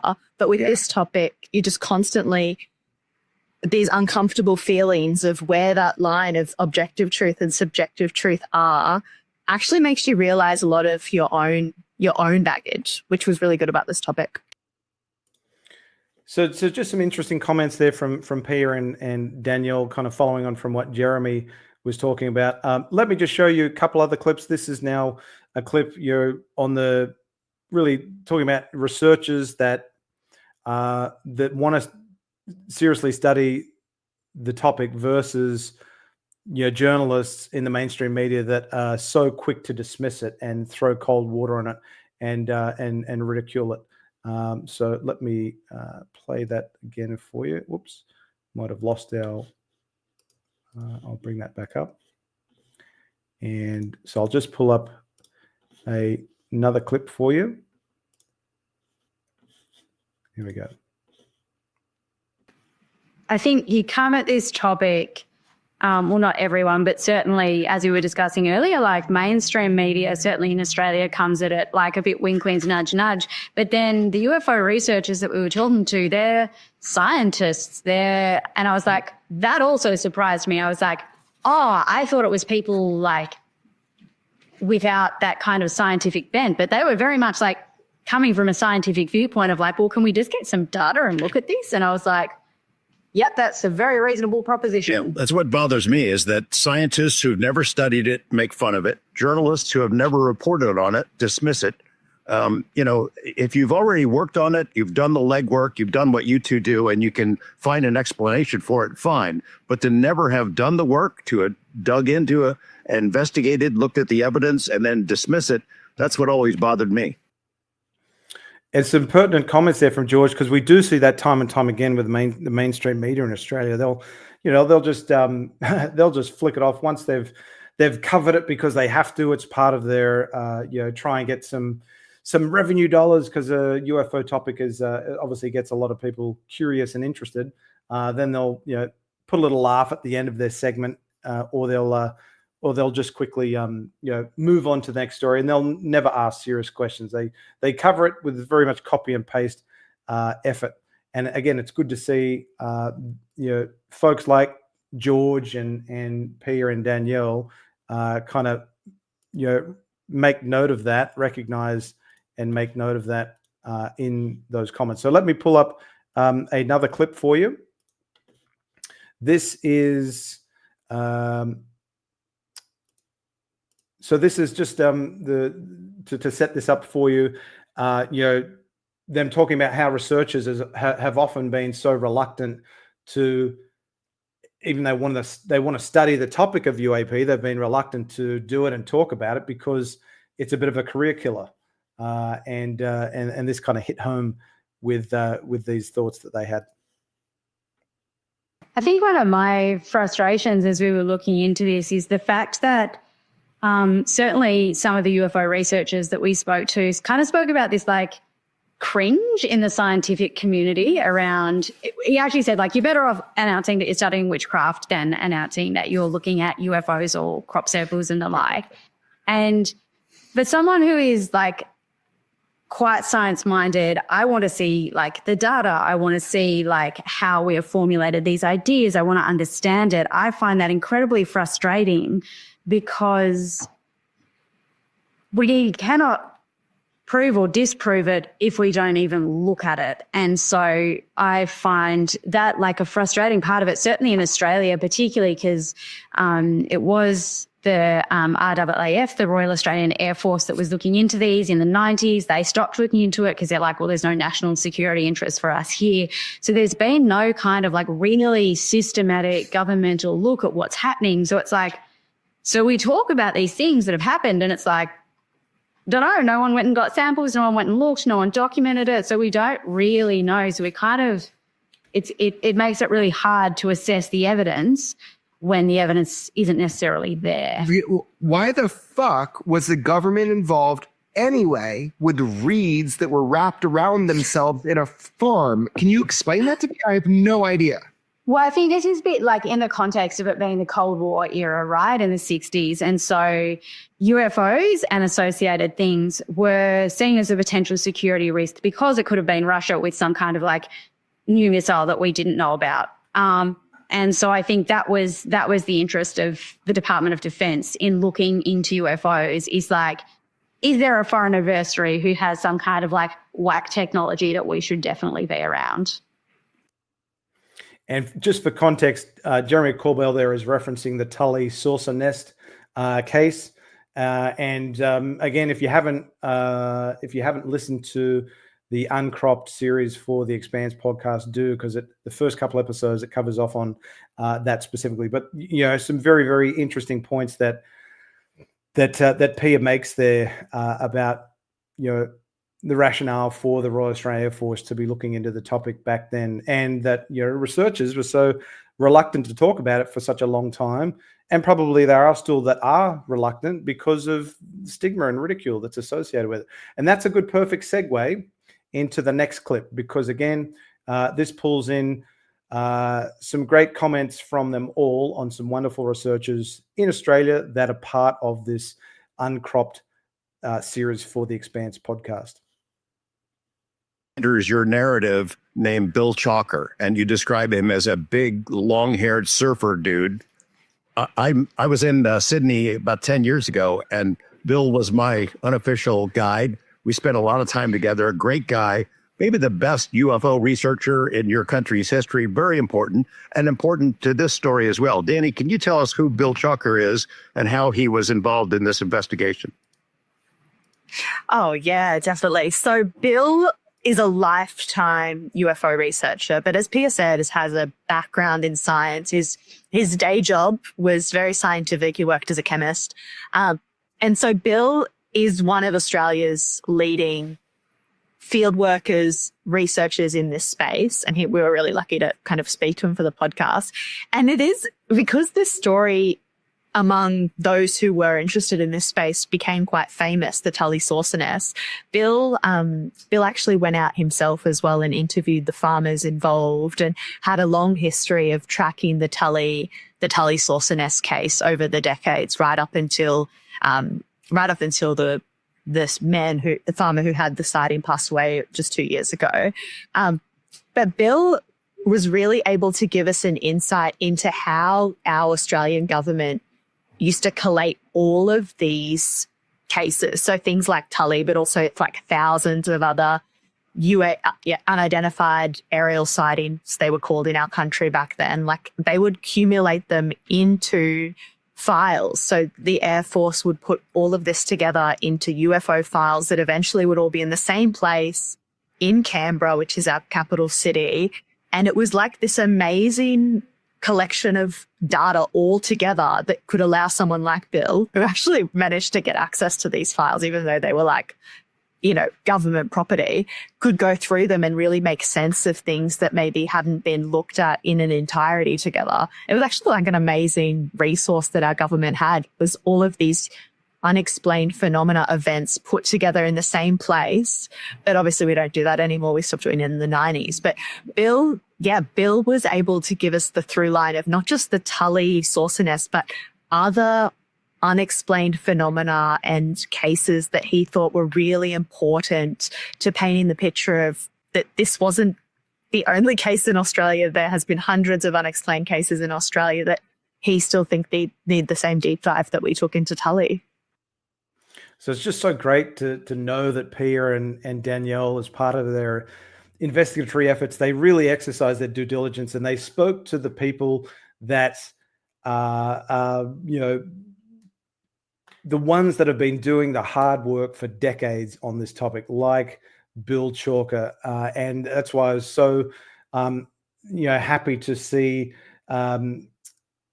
him recognized in this interview with Pia and Danielle, because he is a true hero for research in Australia on this topic. And again, that's why I recommend, if you want to see that, obviously watch the uncropped series for the Expanse podcast, but also watch that great interview that was on the UFO Aussie podcast with Reese Morgan Dalton. It's a really good interview. If you're interested to learn about the good work that Bill has done over the decades to really understand the lay of the land of UAP UFOs in Australia and what the government was doing about it.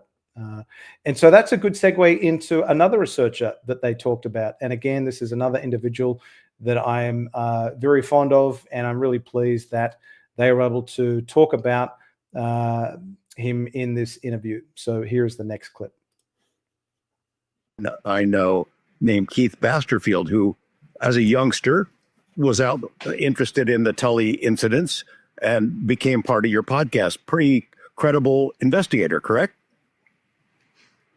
Yeah, certainly been looking into it for a really long time. It's very well documented. Yeah. Is very open to saying, this case, I don't believe there's anything here. He was probably among the most, at least through the interviews, became across as very skeptical. So when he was telling us that he thought something was truly unexplainable, you could really take that strongly. I'm sure Jeremy has a lot more questions. My last one for you two would be an obvious one. Are you done with it? Now that you've seen that there's this whole other world that you can investigate as journalists, are you done? Or are you moving on? Or maybe you might come back to this at some point. I think I don't know, Danny, do you want to go first, or do you want me to go? Well, my email is, as I think you warned me, Jeremy, my email is absolutely flooded with people who are reporting things that they've experienced at the moment. So that becomes hard, right? Like how many do you really look into? How many do you respond to? What do you do with this influx of information? It also becomes a duty. And that leads perfectly into the next question that Jeremy asked, because, and again, it's really good to say. Hopefully, I hope that Pia and Daniel do continue. That now that they've got their feet wet in the UFO topic. I mean, they covered so much ground in their Uncropped series for the Expanse podcast, but they're still only scratching the surface. So I hope that it is something that they circle back around to again. And I reached out to Danielle after the podcast via email just to say, great job, well done. I thought they did a wonderful job. But it leads nicely into this next comment and question from Jeremy Corbell to both Pia and Danielle. So let me pull this one up for you. True. So, Danny, if there is truth to any of this, don't you feel like it's an important story? Oh, it could be the most important story that we've ever tackled, like as a society. Yeah. Which is very, a lot of pressure, don't you guys think? No pressure. Be a human. Just be a human. Be a journalist. There's no pressure. Be the best journalist you can be. And don't stop. I hope you don't quit. I hope you guys tackle it again. I don't know if your company needs good material or what, but from a human standpoint, man, we need good journalists. And especially in Australia, this is a global phenomenon. I was so stoked on what you guys did. I was pumped to listen to it. And I just hope you keep going. So again, great to see, this praise that Jeremy has for these two, because they did do a really good job. It was a very, very well done podcast. And I know I'm talking it up because I really enjoyed it.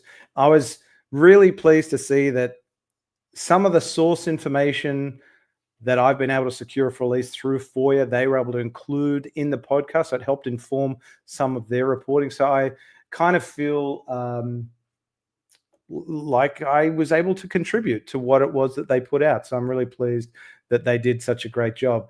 And these last couple of clips, Jeremy wraps up the interview and asking both Pia and Danielle, what it is they learned from their experience? What it is they took away from doing the Uncropped podcast, Uncropped series for the Expanse podcast. So let me pull this up for you. About the UFO phenomenon, human psychology, or societal dynamics from creating the podcast. You go, Pia. I think I've probably learned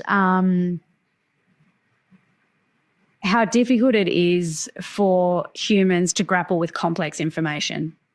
We are so prone to just simplify, but we lose a lot of context when we simplify it to the nth degree. If you want a short rapid fire answer, that would probably be it. I think for me, it's the fact that we as humans generally, if we don't understand something, I think the default is to dismiss it because that's uncomfortable to grapple with something that we don't understand, and that it can be really, really hard to shift your brain to being I don't understand that, lean in, find out more. Okay, 4 more rapid fire. How do you hope the podcast contributes to the broader conversation about UFOs and unexplained phenomena? I mean, from my perspective, I hope that it humanizes the people who are involved in the discussion.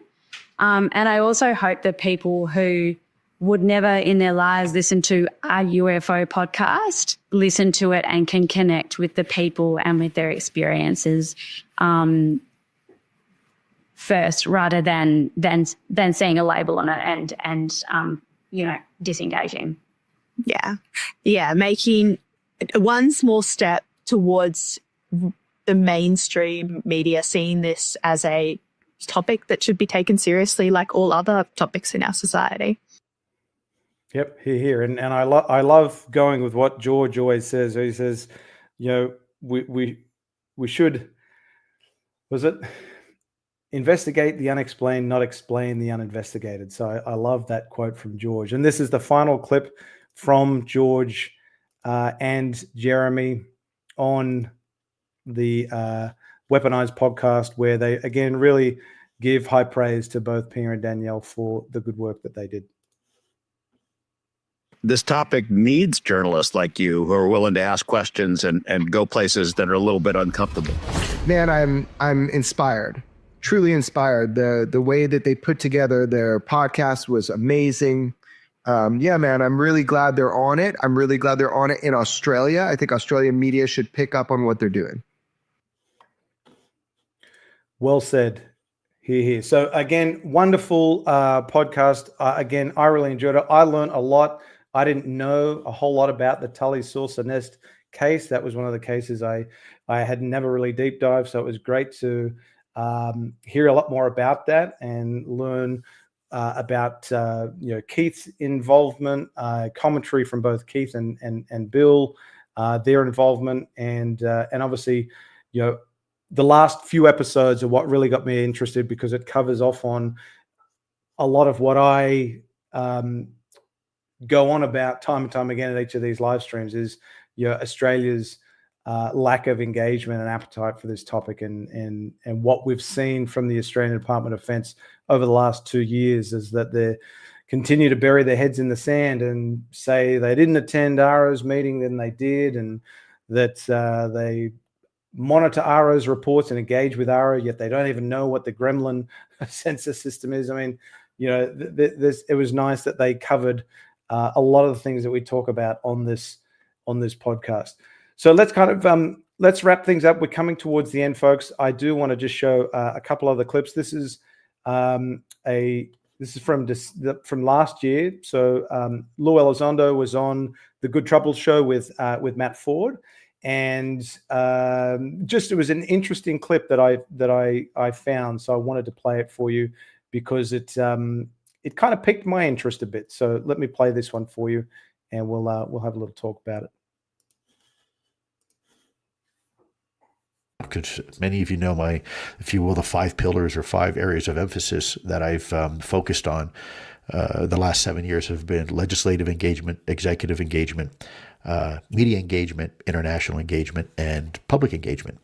Well, we've done pretty well, I think, with legislative engagement, and executive engagement's doing pretty well with AARO and potentially some new opportunities with new organizations to come on board and be part of that conversation.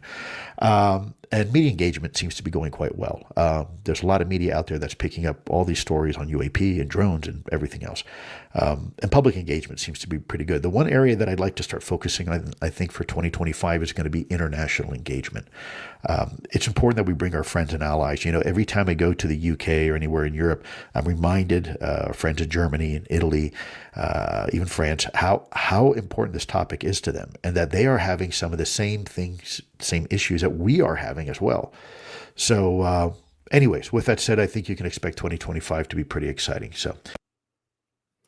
So Lou, does that include some engagement down under? Because God knows we need it. And I hope that the Sol Foundation is able to put together a comparable briefing paper that it put out, encouraging the UK government to take the UAP topic seriously, because, as disappointing as it is that I've been on the Australian Department of Defence and the Australian government's back now for a good portion of 2+ years, the needle really hasn't moved. They're still not where we want them to be in taking this topic seriously. Certainly, they're getting dragged into it kicking and screaming, and that, invited to attend AARO's briefing or meeting. What did Australia contribute? We've got a chief of Air Force and a chief defense scientist that are leading on the topic and have to answer questions if they front up before a Senate estimates. But outside of that, they're doing the absolute bare minimum. They're really not doing anything. So I'll certainly continue to press and advocate for the topic to be taken seriously down under. But any help that we can get, whether it's from Sol Foundation or the likes of Lou Elizondo, think of him what you will, good or bad, I think we could benefit from the expertise that and skill sets that folks like Lou have, and the great work that they've done, to be perfectly honest, to get elevate the conversation to the point where it is in Congress in the United States. If it wasn't for the likes of Lou Elizondo and Christopher Mellon, and I'm sure others, dare I say, we may not be where we are today, and that so many folks within the US government are taking this topic seriously. We're nowhere near where we want to be in terms of disclosure or confirmation or knowing what UAP are, but I feel like everything since 2017 has just been snowballing larger and larger and larger and getting faster and faster and faster for the United States, and obviously now for Canada, but Australia is still sitting on its hands. And it's folks like Ross Coulthart, Keith Basterfield, Bill Chalker, myself, Jeff Cruikshank, and others that are trying to do what we can to keep the conversation front and center, and the likes of Pia and Danielle from the ABC, Jamison Murphy from the Canberra Times, Frank Chung for news.com.au. The more people that can advocate for the topic to be taken seriously by the Australian government and Australian Department of Defence, the better. So I always encourage folks to write to your elected representative, your member of parliament, your senator, write to the news media. And I know Jimmy and so many others, we've done that in the past, and more often than not, you don't get any response. And as frustrating and disheartening as that can be, if you're consistent with your persistence, sometimes you can just get some engagement. And like I've been fortunate to get engagement with Senator Wish Wilson as one example. So if you take the topic seriously and you want to activate yourself, then I would certainly encourage and support your efforts to do whatever you can that you will think will help elevate the conversation at home, whether it's talking with family members, friends, at the water cooler at the office, or engaging your elected representatives or news media. So let's kind of continue on, folks. I do want to share with you, as I always do, because there's no point in me submitting FOIA requests if I don't keep people updated on what is going on. Just a couple of FOIA updates for you, and we'll start with this guy who's just on his final day of office, Secretary of Defense Lloyd Austin. He recently, only a few days ago, put out a tweet, actually was it yesterday or the day before, about drones. And let's not get into the drone issue. Geez, what a way to start the year, December and January with the drone issue. So he's tweeted, unmanned systems pose both an urgent and enduring threat to US personnel, facilities, and assets overseas. That's why I established a department-wide strategy to counter the threat of adversary unmanned systems, in other words, drones. So there is a link, obviously, in this tweet, and I'm going to show you the article, or I should say, it's a release, an immediate release that the Secretary of Defense put out. Where is it? Here we go.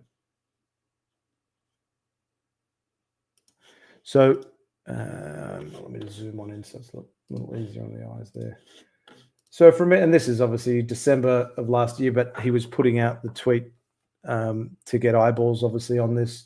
DoD announced a strategy for countering unmanned systems, namely drones. On December 2nd, SecDef Lloyd Austin signed a classified strategy for countering unmanned systems. The strategy unifies the department's approach to countering these systems to look across domains, characteristics, and timeframes. Unmanned systems pose both an urgent and enduring threat to U.S. personnel, facilities, and assets overseas. Unmanned aerial systems, most commonly known as drones, pose the most significant threat at this time and increasingly in the U.S. homeland. These threats are changing how wars are fought, By producing a singular strategy for countering unmanned systems, the Secretary and the Department are orienting around a common understanding of the challenge and a shared approach to addressing it. The strategy builds on other major DoD initiatives, including the stand-up of the Joint Counter Small UAS Office, the establishment of a warfighter senior integration group to meet urgent organizational needs, and the launch of a Replicator 2 initiative to defend against the threats of small aerial systems at our most critical installations and force concentrations. The recent designation of the commanders of NORTHCOM and INDOPACOM, which is relevant to Australia, as the lead synchronizers for operations to counter UAS in the homeland also ensures a cohesive approach to the challenge. Focusing on the near-term problem is not enough. The strategy for countering unmanned systems helps set the department's gaze beyond the 5-meter target to threats we may see in the future, acknowledging the rapid evolution of these capabilities. Secretary of Defense Austin stated, in recent years, adversary unmanned systems have evolved rapidly. These cheap systems are increasingly changing the battlefield, threatening U.S. installations and wounding or killing our troops. To get after the threat, I directed the swift development of a classified comprehensive department-wide strategy. It lays out a roadmap for countering the threat of adversary unmanned systems today and far into the future. Drone and other unmanned systems will increasingly transform the security environment. Tackling these threats will not be easy, but the United States military is unrivaled in our ability to adapt to new challenges, and the department is moving out on making the strategy's vision a reality. The character of war is changing, and we will not change it. So why is that important in the context of Australia? Because if you remember back to the Chinese spy balloon and those 3 unidentified aerial objects that operated with impunity in US airspace and were shot down. What did the Royal Australian Air Force, the Chief of Air Force, do in the days after those events? He requested information and a formal briefing from the United States via the air attaché in Washington, D.C. Why did he do that? He wanted to know the source of the objects, their identity, and what learnings could be gathered from the US response to those incidents, namely the shoot down. So if something happened in Australian airspace, what could we take away that was of value from the US response to that? Because the Chinese spy balloon was shot down and those 3 unidentified objects were shot down because they posed a clear and present danger to national security and safety of flight. So why is this important when we talk about drones? Well, what do we know happened in the UK? In November, there were a number of drone incursions across US RAF bases with US Air Force personnel, US Air Force bases in the UK.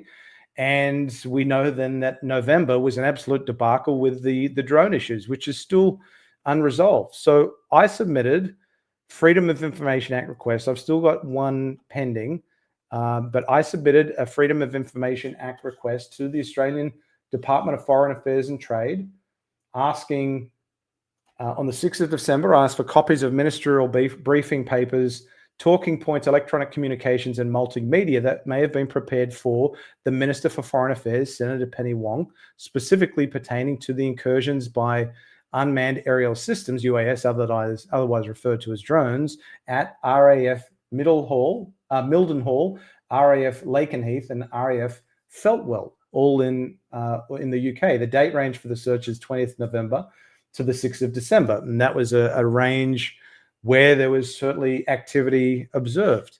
And what was the response? Thorough searches conducted by the department's Arms Control and Counter-Proliferation Branch and US, UK, and Canada branch found no documents matching the description of the documents you requested.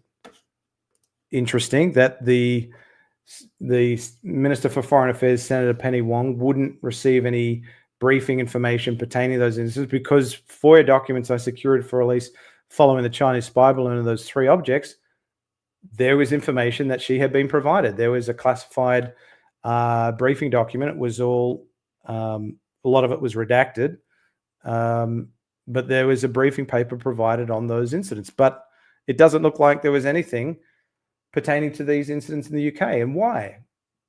Drones, as you've just seen from Lloyd Austin's comments there, drones do represent a national security threat, and they could even represent a safety of flight risk.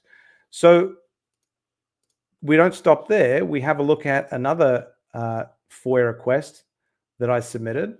This one is also to the Department of Foreign Affairs and Trade. On the 11th of December, I requested for a copy of ministerial papers, talking points, electronic communications, and multimedia prepared for the Minister for Foreign Affairs, again, Senator Penny Wong, specifically pertaining to the incursions by unmanned aerial systems, otherwise known as drones, in the state of New Jersey in the United States of America. Date range, 18th of November to the 11th of December. We know there was activity during that date range. Again, thorough searches failed to provide any documents matching the description provided in the request. How is that possible? Why is Senator Penny Wong not being briefed on the drone incidents, particularly the ones in the UK, because it was over military installation? Why is she not being briefed? And I thought, well, all right, well, let's see what our good friend Kevin Rudd has been made privy to at the Australian Embassy. So I submitted a request to DFAT, again, on the 15th of December, copies of briefing papers, talking points, electronic communications, multimedia, prepared for the Ambassador of Australia to the United States, Kevin Rudd, former Prime Minister, pertaining to the incursions by drones in the state of New Jersey, RAF Mildenhall in the UK, RAF Lakenheath, and RAF Feltwell.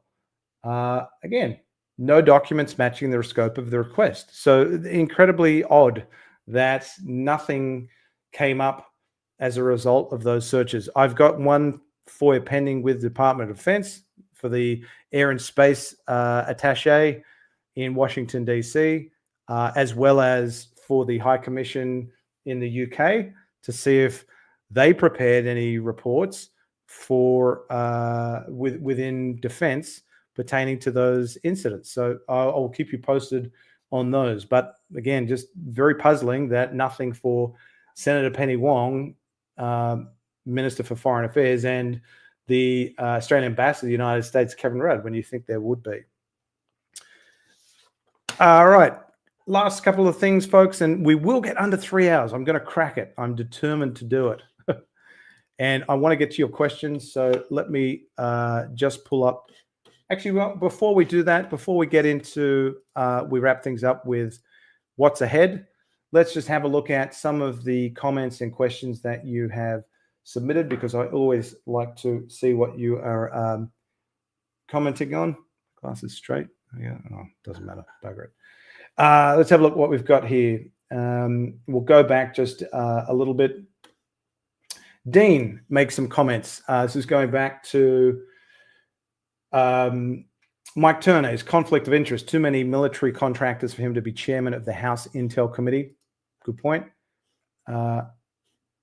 We had Dean also on the James Fox clip that we played, just a comment regarding Fox. Fox was kind of arrogant towards Jason Sands on the Julian Dorey podcast that came out yesterday, maybe the day before. I would agree.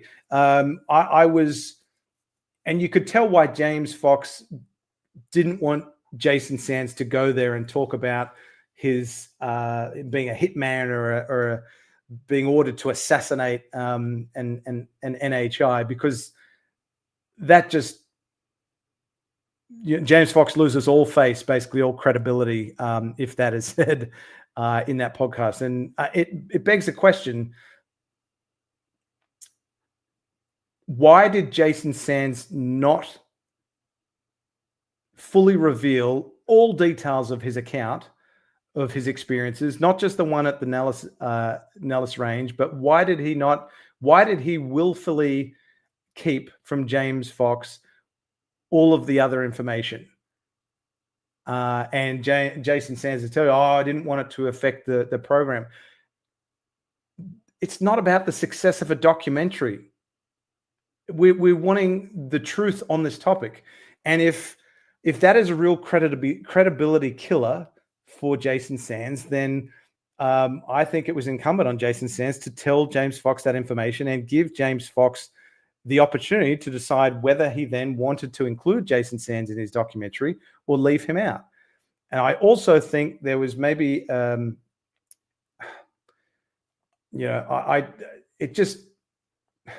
it feels like there could have been maybe some greater due diligence done on James Fox's part and his research team to completely vet Jason Sands. If he's getting warnings from people about, oh, this guy's got some, pretty crazy tales about, having an encounter with a blue NHI on an Ellis range and he didn't have any ears. And so, I mean, what else is he, what other accounts has he got that he's not telling? So I don't know. I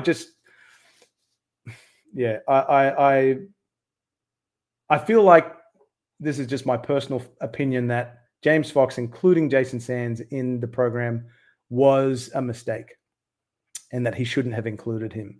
And if the documentary rested on the laurels of Jason Sands' testimony, then it probably should not have been made in the first place. But I mean, there's a lot more than just Jason Sands in the documentary. But if you were to take Jason Sands out of it, would it still stand up as a documentary on a crash retrieval and a reverse engineering program? There weren't a whole lot of other witnesses that he really talked to that could speak to that, to be honest. Again, this is just my personal thoughts. I have the greatest respect for James Fox. I love what he does as a filmmaker.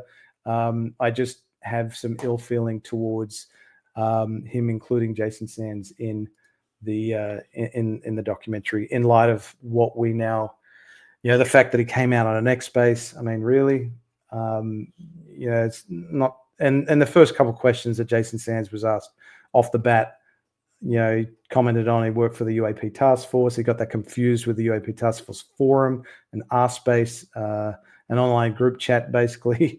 Stephen Greenstreet asked him, point blank, did you serve under Brendan McKernan, who replaced Jay Stratton as director of UAPTF? And he said yes. And then later came out and said, oh, no, I got it wrong. I was talking about the UAP forum. And I don't think he ever spoke to his comments about he served under Brendan McKernan. You didn't serve under Brendan McKernan. You weren't a member of the UAPTF. You were someone that was able to participate in an online forum, and other people that are interested be able to participate. So again, that's just my thoughts on it. Others will have their thoughts. So, feel free to opine and include yours if you wish. Aaron's comments, I wouldn't have expected National Geographic to be talking about UFOs, UAPs, let alone an Australian case. I was surprised as well. And I was pleasantly surprised when Bill shared that on Facebook. Jimmy's comments, every Expanse podcast was extremely good. Great to see. Completely agree. Rodney Goss, seen one of those big orange orbs around about 2 years ago. Some things you never forget. I've never had my own sighting. It's on my bucket list, but I've never had my own sighting. And I think if I did, it would give me a greater level of empathy for those that have. Can't wait for Ross breaking news tomorrow. Good job, Grant. Nice to see Australian show.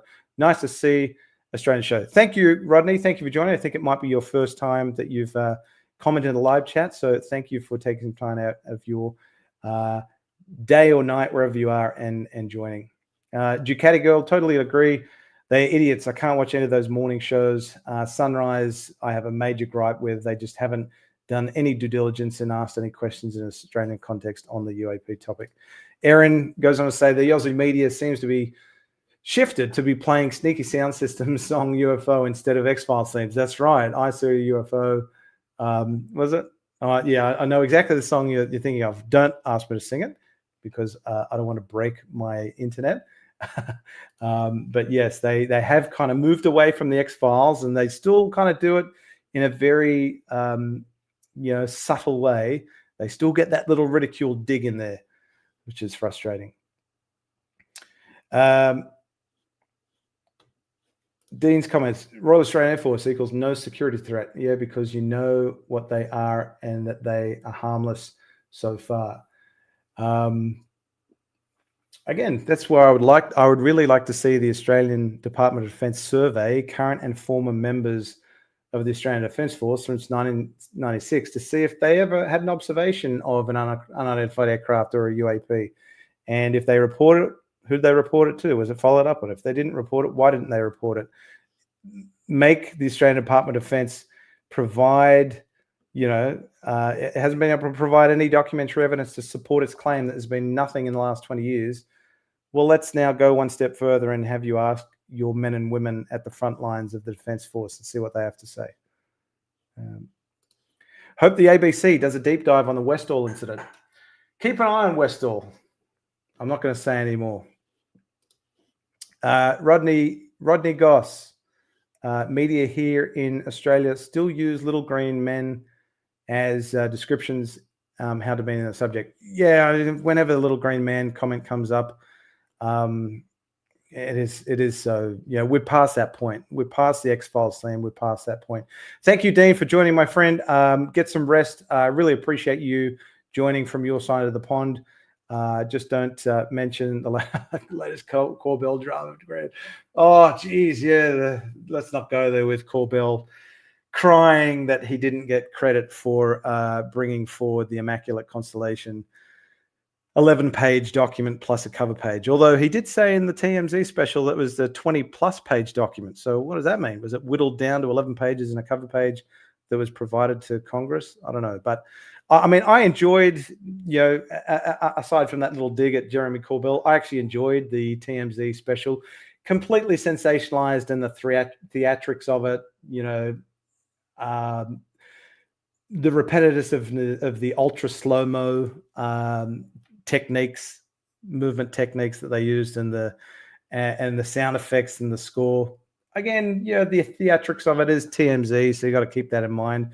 But still, it was an interesting look-see at what Jeremy Corbell has been doing behind the scenes, and I certainly do think he has obviously done some good things to get verified footage out of the that's come from the Department of Defense. Whether or not it's UAP, who knows? But he's got some people that are entrusting him with their stories and their information and their footage. So think what you will of Corbell. I think he has provided some value to the conversation. It's just the optics of him crying for credit in the TMZ special is a little bit cringeworthy. But anyway, that's just my take. Yes, Aaron, international engagement, Lou's comments. It will be very interesting to see where he goes with that. Ross McLeod, more power to your arms grant disclosure needs your doggedness. Thank you, Ross. I appreciate your comments and kind words and for joining. Mark, after Trump gets inaugurated, I am hopeful there will be a change. Apparently, there's rumors of a meeting that's taking place. I don't know the specifics. I just saw some murmurs on X that there is, if you see, Grant Cameron's made a few posts and rumors that maybe Hal Puthoff's going to be attending a meeting at a high level with Trump. I honestly don't know, but is there a meeting that is being organized in the day or days following the inauguration? It will be very interesting. Super B Water 78. Trump doesn't give a crap about UFOs. He said he would release the files, and he'd. So if Trump saying one thing and Trump doing that thing are two very different things. That is my opinion of Trump. Ducatigo, yep, business as usual. Zero transparency from our government. Sadly, that is very true. And Rodney said, government here still in Little Green Men land. They are sheep. It's the US and Canada. They've really been the only ones that are leading the charge and taking it seriously, which, it's good that Canada is where it's at now. But again, these are just recommendations that are being made by the chief scientist to the Canadian government. So it'll be interesting to see what happens. Stuart, why does it seem difficult to get UAPs taken more seriously in the Australian media and in the federal parliament compared to the US? It's a good question. If I knew the answer to that, I would be probably engaging the media a lot more frequently than I am. So I honestly do not know the answer to that question. I honestly think that ignorance is bliss. There are elements within the Department of Defense and probably the media that think it's just a US problem. It's probably just US tech But I'm not not so sure. I think it's certainly an element to it, but the fact that you've got observations of UAP from all corners of the globe and Australia. Remember, Australia investigated the UAP topic from the 50s to the 90s. So we've got a long history of investigating it, and they couldn't resolve around 3% of their cases, the Royal Australian Air Force, yet they decided to say, no, there's nothing to see, move along, folks. And they then position now is, we still cannot find any scientific or other compelling reason to devote resources to the investigation of UAP. Very, very different position than our US and Five Eyes partner, the US, is taking across the pond. Suzanne Landers, great to see you, my friend, on the Somewhere in the Skies podcast with Ryan Sprague. Great to see you. Thank you for chiming in. Always lovely to see you. Last couple of things I wanted to leave you with, folks. What's ahead? It's not really what's ahead. It actually came out today. I had the great pleasure and privilege of being interviewed by a journalist here in Australia, Kyra Albury. She has just started a new podcast on Spotify and other platforms called Reflexive Perspectives. I've put the link in the description below. If you're interested, it kind of just summarizes where I've come on my interest in the topic and the work that I've done to date. So if you're keen to explore it, please do feel free. And certainly good to see you, Suzanne. So thanks for joining. One other thing that's of interest. I saw this and I was very interested. So Heather Birdie on X has announced that she's going to be doing some upcoming spaces on X, a series dedicated to the some Australian UFO cases. So I reached out to Heather. I was interested to learn when it's all happening and what they'll be covering. No hard dates locked in for the moment, but it should be starting within the next 2 weeks. And to kind of give you a sneak peek, they'll be covering some famous Australian cases like the Frederick Valentich case, the Gosford UFO sightings in 1994, which are very, very interesting, the Knowles family and their UFO encounter on the Nullarbor Plain in 1988, and several others as well. So if you're interested, I'm going to try and get along to some of those spaces if I can make it. So if you're interested to learn about some Australian spaces, and I'm no doubt there'll be some interesting speakers, check out Heather's account on X if you want to learn more. Last but not least, the big one. Tomorrow, it will be very, very interesting to see what comes of this interview that Ross has lined up with Jake Barber. And apparently there is a ton of evidence that Jake has to present, not just visual evidence, video footage, but other as well. So I think this, from what I've heard, some people say this could be as big, if not bigger, than when David Grush came out in his interview with Ross Coulthart on News Nation. So I know quite a lot of people are excited. I'm tempering my expectations. I'm managing my expectations. I'm very, very interested to learn about what Jake Barber has to say, and I'm going to reserve my judgment until I have watched it in its entirety. So yeah, certainly can't wait for the interview. It is happening at 8 p.m. Eastern Standard Time. If you're across the pond in the US, I think that's 7 Central. In Australia, 12 midday tomorrow, Sunday, 12 midday Australian Eastern Daylight Saving Time. Again, a little hard to get it in Australia, so I don't think we'll be able to watch it on News Nation. I'm sure some of the popular US podcasts will be streaming it. Maybe not, though, because they might get hit with a copyright strike, but I'm sure someone will probably rip it and put it on X. So it'll be interesting to see. Rodney's comment, answer is we, the sheep in Australia, apart from Ross, they never complain loud enough. We settled to easier right to ABC 7 and 9 SBS to complain, ask for coverage for truth. You sometimes you don't get any responses when you write to them, but it's better to, if it's what's the quote I always like to say, I would rather try and fail rather than fail because I never tried. So Aaron's looking forward to the interview as well. I know I certainly am. And Jimmy, new whistleblower, is from the Greer camp. I heard, hopefully not. Yeah, it's you hear Greer talking about Jake Barber now, and so I don't think there is there's certainly no level of coordination between Greer and Ross. I could certainly probably tell you that much, but it would be interesting to know what level of engagement Greer has had with Jake Barber, if in fact that is correct.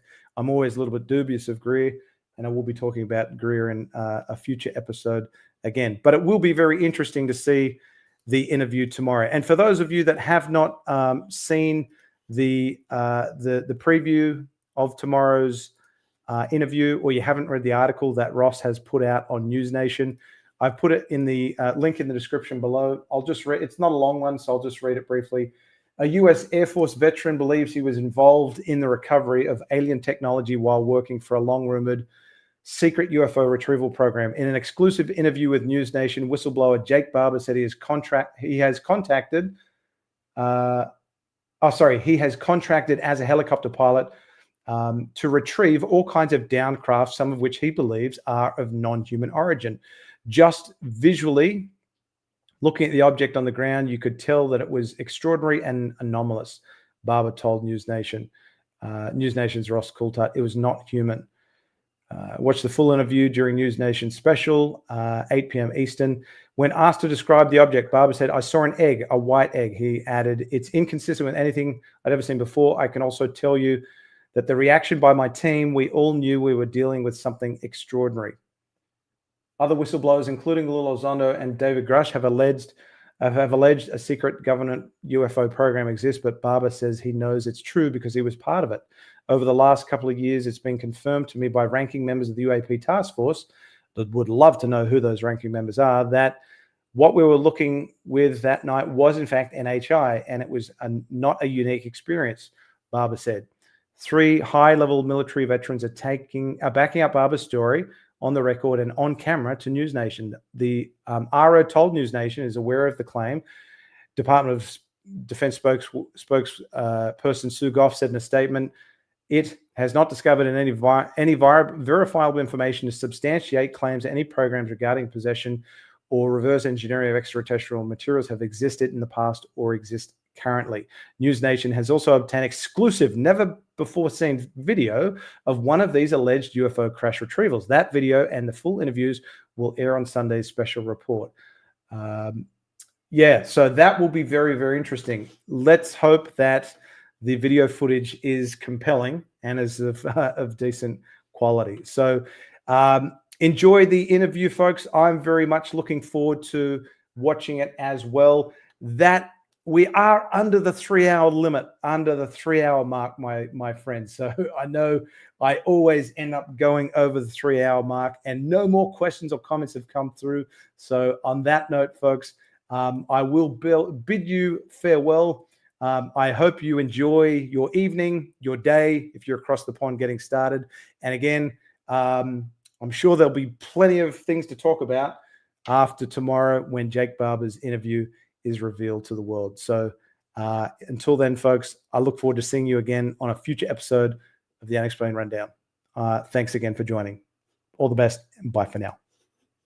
If you have enjoyed this episode of the Unexplained Rundown, please consider giving it a thumbs up, sharing with your friends, family, colleagues, and social network, as well as subscribing to the channel. And if you'd like to be notified whenever the Unexplained Rundown goes live, premieres, or posts a new video, be sure to ring that cowbell.